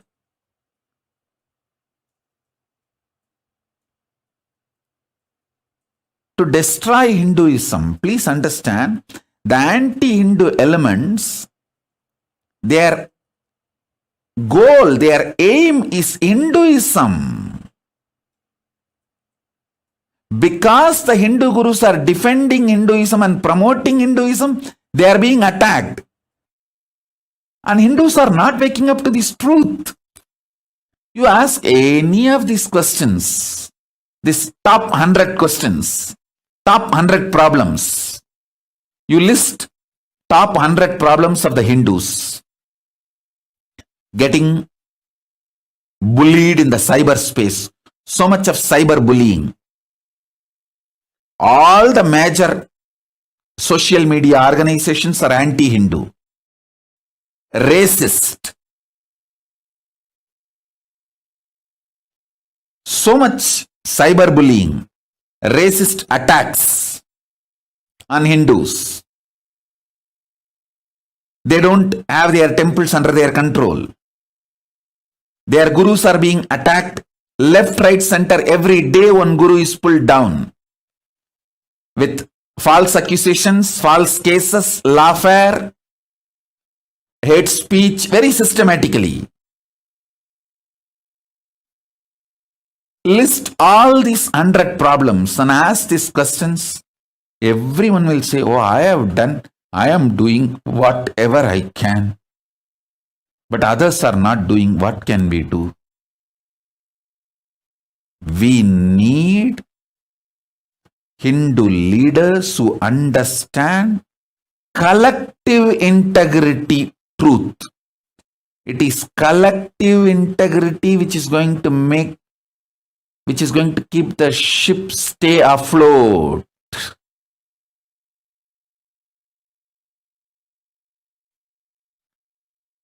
Even if you have only 10 people in your team, if you are able to make that whole team collective integrity, your Kailasa will be successful. You can be head of a Kailasa and it will be successful.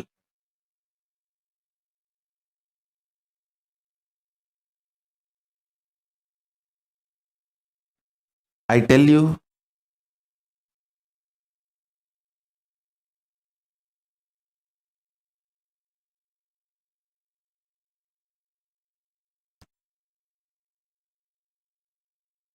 in every level,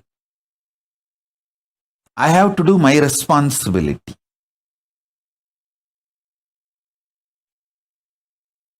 In my responsibility, things to do list, foremost, first priority is to bring all the great superconscious gifts from Kailasa and share it with you all. That's my first priority. As I told,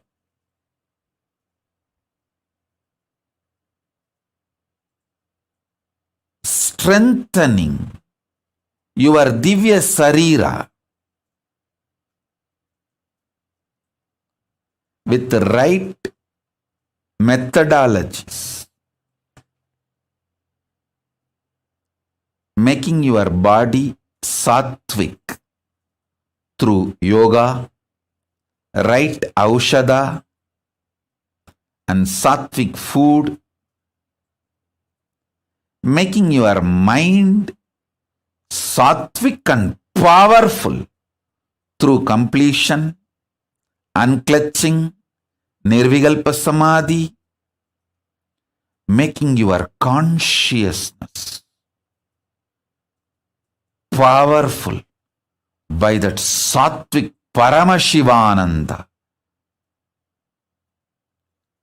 introducing literally the existence, conscious existence of Paramashiva. You just know Paramashiva is alive and he is in me.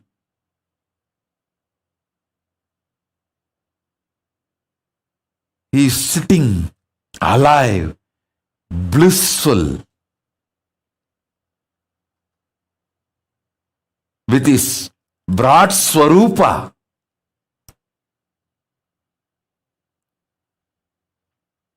Paramashiva Paramburul. Knowing he is alive in you.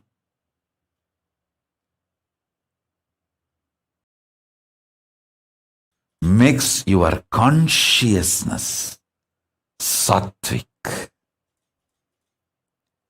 My first and foremost responsibility is to bring these great gifts to all of you.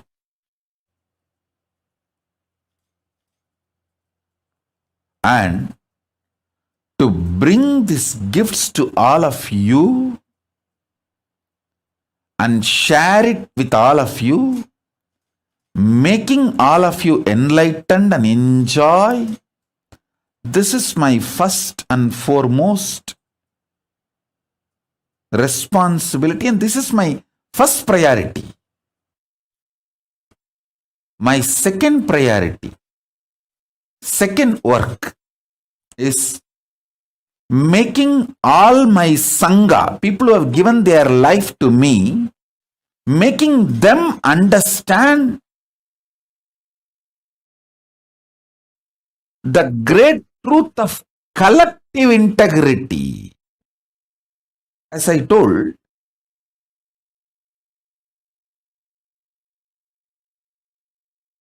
I have the best people, most dedicated. One of the most sweetest message I received in last few days is Akhil Kodali sending me message, Swamiji, please come to satsang. I miss you too much.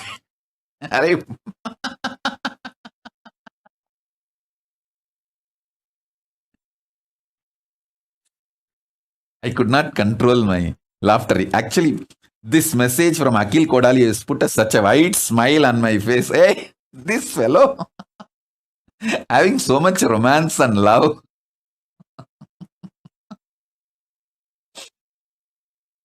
I tell you, I have best people around me.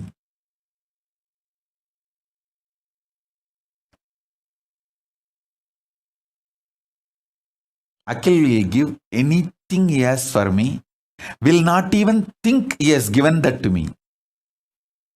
He will literally feel he is enjoying that through me. That kind of a love.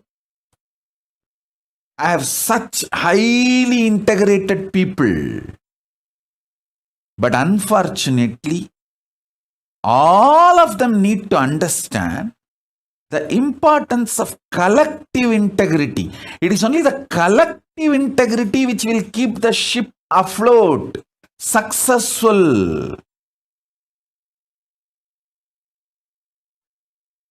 Write 108 times collective integrity, collective integrity, collective integrity, collective integrity. Not selective integrity or individual integrity alone. Individual integrity is okay, good. But it is collective integrity. Only that can keep the ship afloat and successful.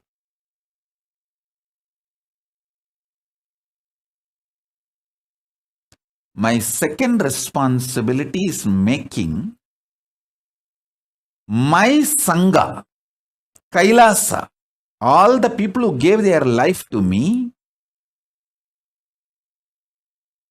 who gave their individual integrity to me, making them realize collective integrity's importance.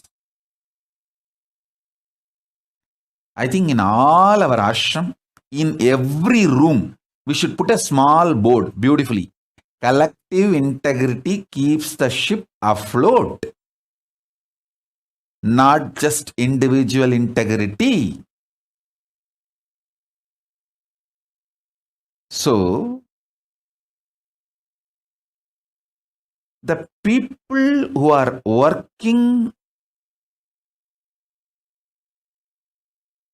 in accounts department, distributing money, and the people who are working in Goshala and keeping the Goshala clean and cows healthy, happy, and the people who are doing the agriculture and growing the herbs, and people who are doing puja in the temple, everyone need to have integrity to keep the ship afloat. The collective integrity only will keep the ship afloat, making the people who declared their integrity to me, making them realize the importance of collective integrity. I have some people highly dedicated, like Sri Shantapriyananda. He will be absolutely obedient to Guru Vak. Anything I say, he will simply obey. But complete loose, cranky. He cannot even talk to others. Make a simple coordination.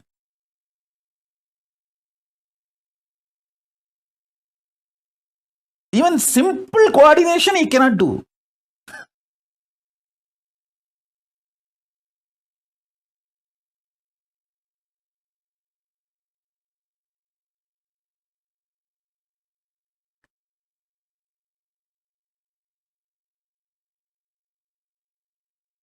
Sri Shantapriyananda, write 108 times. Collective integrity keeps the ship afloat. Collective integrity makes the Kailasa successful. Collective integrity only will make my life successful.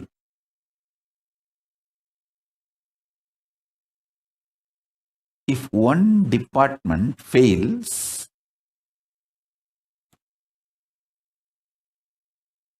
then be very clear, everyone is going to not only lose the job, lose the life, because the ship is going to sink.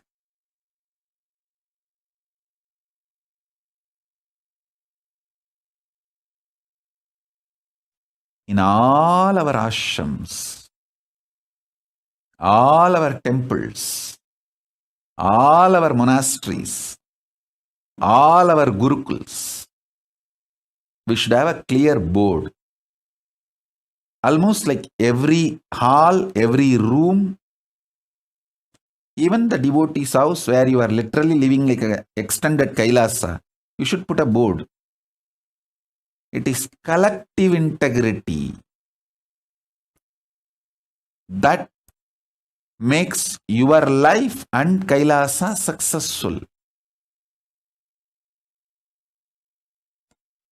People who can make collective integrity successful are the leaders. Working with others, whatever need to be done, making it happen.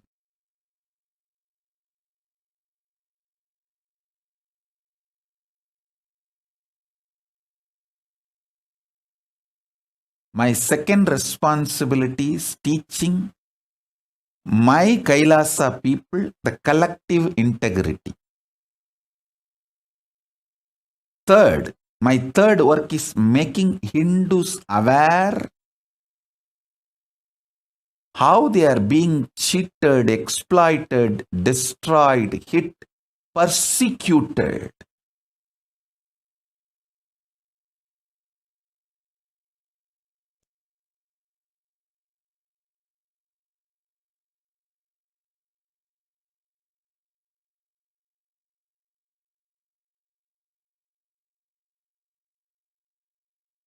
I tell you, One of the worst thing is Hindus are not even realizing they are being persecuted. They are under siege. Very active war is going on. Hinduism is the fastest shrinking, dying religion. Sorry for using the word dying. Fastest shrinking religion. Go and see the statistics. Don't try to come and kambusutufai here. Go and see the statistics. Hinduism is the fastest shrinking religion. Just see last 100 years track record. You will understand what I am saying.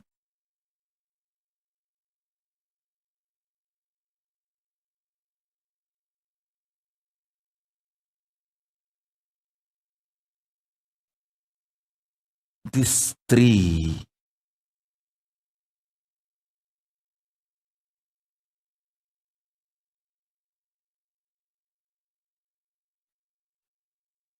are my important responsibilities.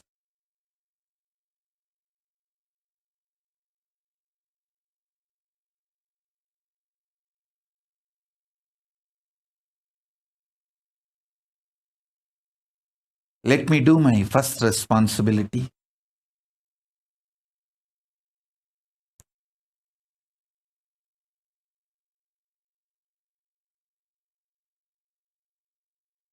Inspiring, initiating,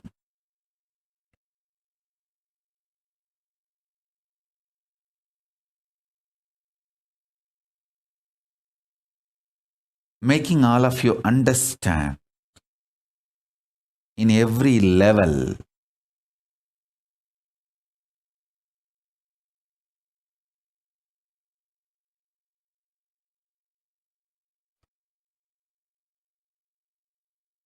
working with your body, with your mind, with your consciousness, and experiencing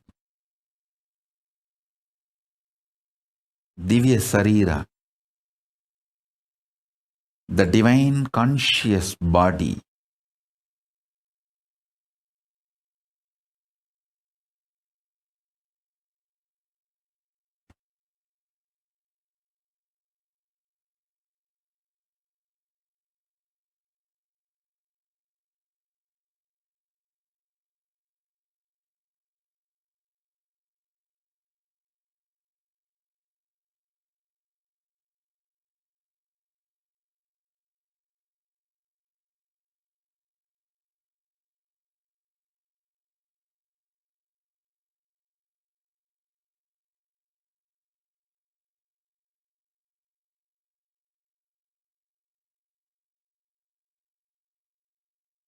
Understand these few principles.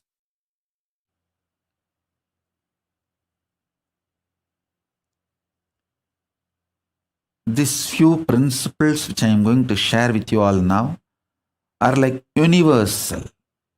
Sarva Bhaumya.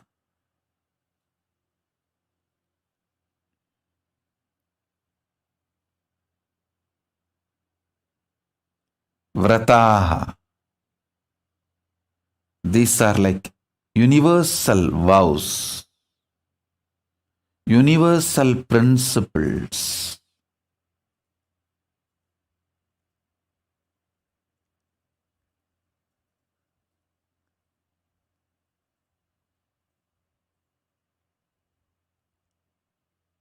Sattvic means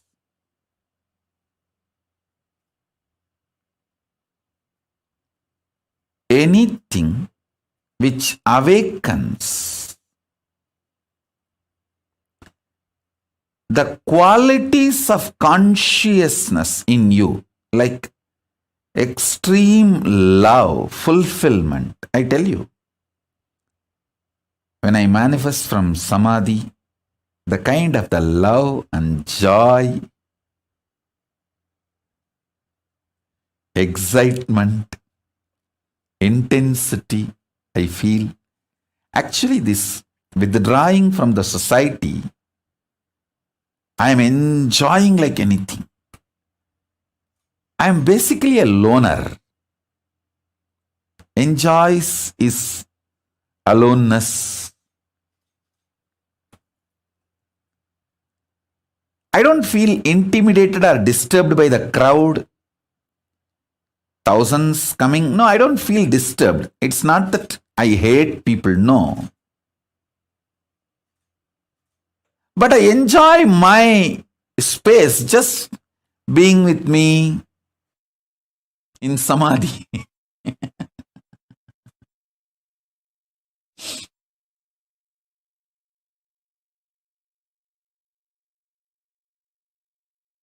It is such an extraordinary living joy, living experience of bliss, not imagination, theory, visualization, fantasy, no. Living, how? You feel you are alive in your body. Bliss is a living experience for me in samadhi. It is just alive.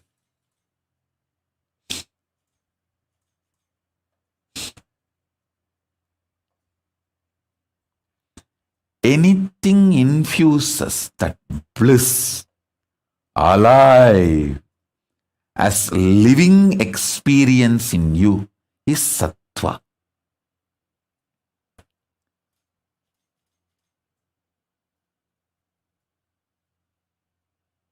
That is what I call good food.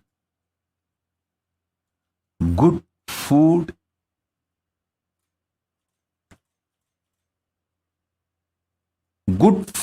is sattva. Sattva is the good food.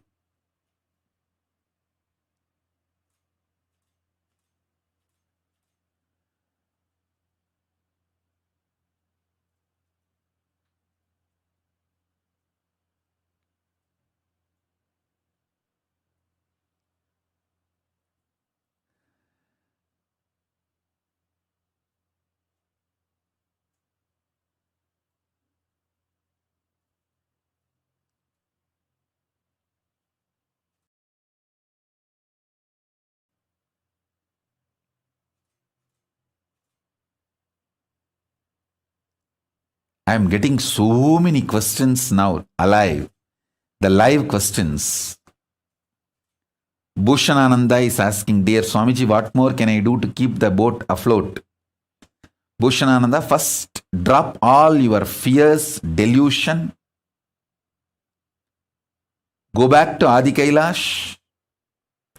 Decide your life is to keep the collective integrity. Sincere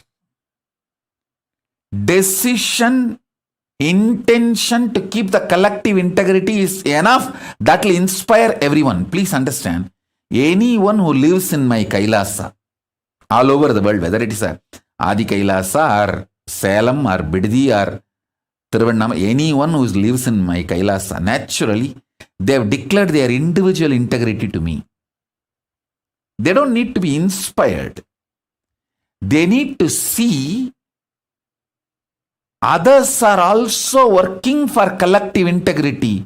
So let me also work for collective integrity. That's all. We just need few examples who are sincerely working for collective integrity. Then everyone will simply decide, yes, collective integrity is my life. Collective integrity is my life. Collective integrity keeps the boat afloat. Keeps the ship afloat. They just need few examples who are sincere to work for collective integrity. Bhushanananda, go to Adi Kailasa, be an example.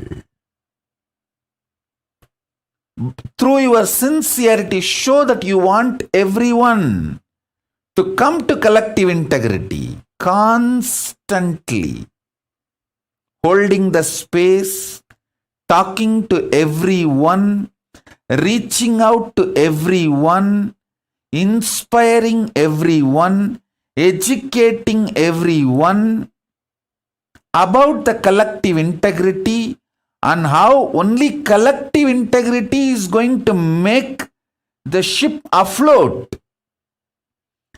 Individual integrity alone is not enough to keep the ship afloat. You realizing and making everyone realize, that will only make the ship afloat. Bhushanananda, I know you are integrated to me individually, but you need to work for collective integrity. That is what is the real leader. Leader is a person who works for collective integrity, not just individually integrated. As I said, I have many people who will just be happily ready to donate their kidney for me, but cannot go around and inspire others, ask others, work with others, and make others also integrated and make the collective integrity.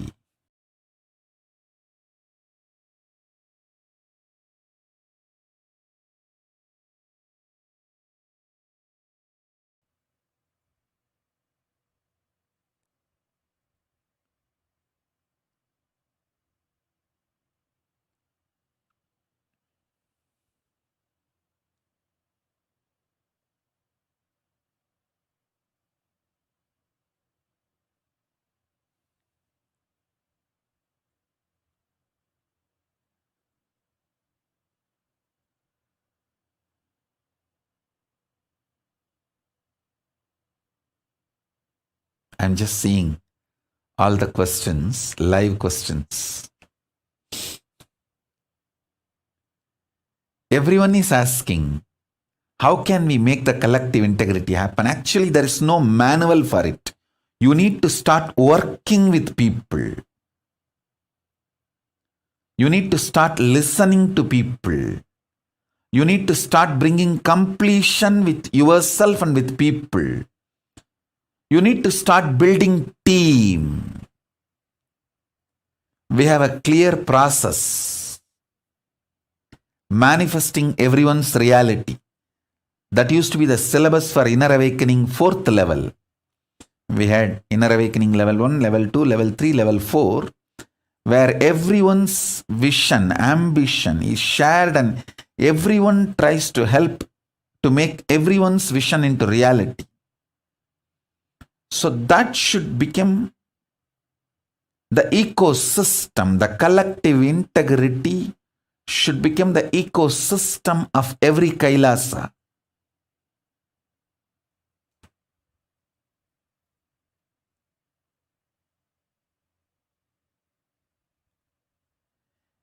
Any Kailasa where the collective integrity become ecosystem, that Kailasa will be successful. That's all.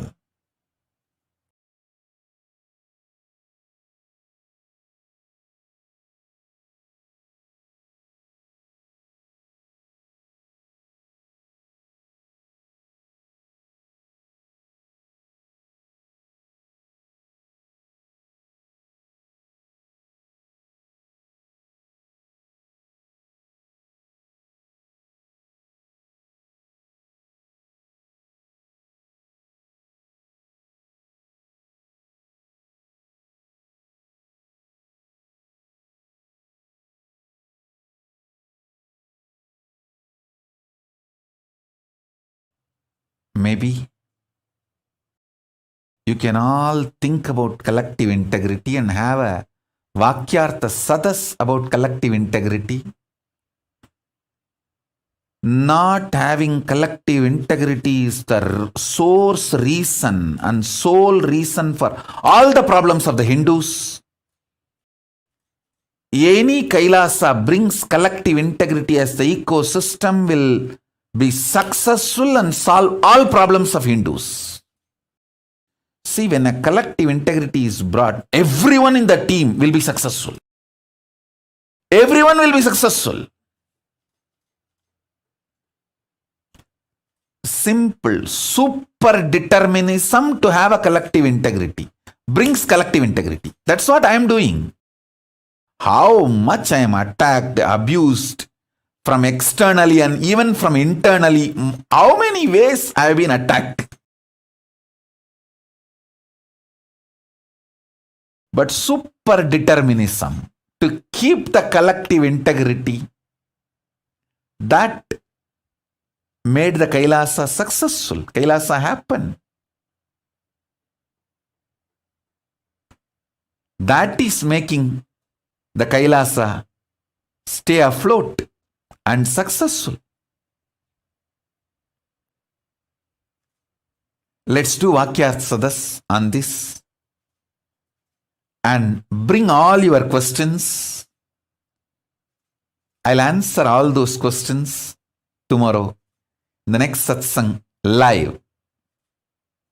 The next live satsang. I don't want to say tomorrow. Next live satsang.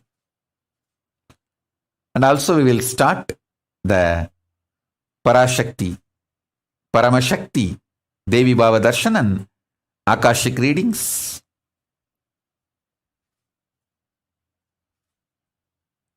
Soon. So with this, I bless you all. Let's all work on this collective integrity. Let's all radiate with collective integrity also. Integrity, authenticity, responsibility, enriching, causing, living Paramadvaitam, the Shuddhadvaita Saivam, the state, space, powers, being, superconsciousness, and Kailasa of Paramashiva, Paramashivoham, Om Nithyananda Paramashivoham, the eternal bliss, Nithyananda. Thank you. Be blissful.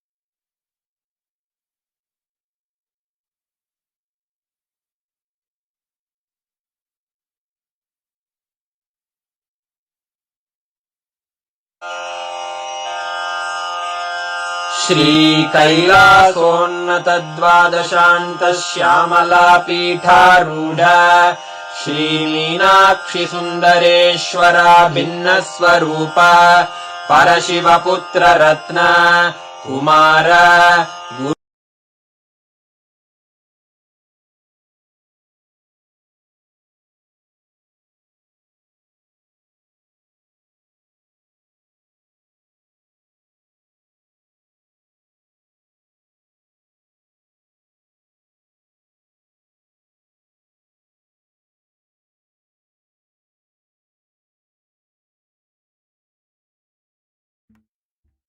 Nithyanandam, Jnanapadati Manual, under the guidance of Supreme Pontiff of Hinduism, Jagadguru Mahasanidhanam, His Divine Holiness, Bhagavan Nithyananda Paramashivam. Let's start with the Sadguru Vandanam. Nithyanandam Paramasukhanam Kevalam Jnanamurtim Dvandvatitam Gaganasadushnam Tattvamasya Laksham Ekam Nityam Vimalamachalam Sarvadi Sakshi Bhutam Bhavatitam Trigunarahitam Sadgurum Tam Namami. Let's go through the disclaimer.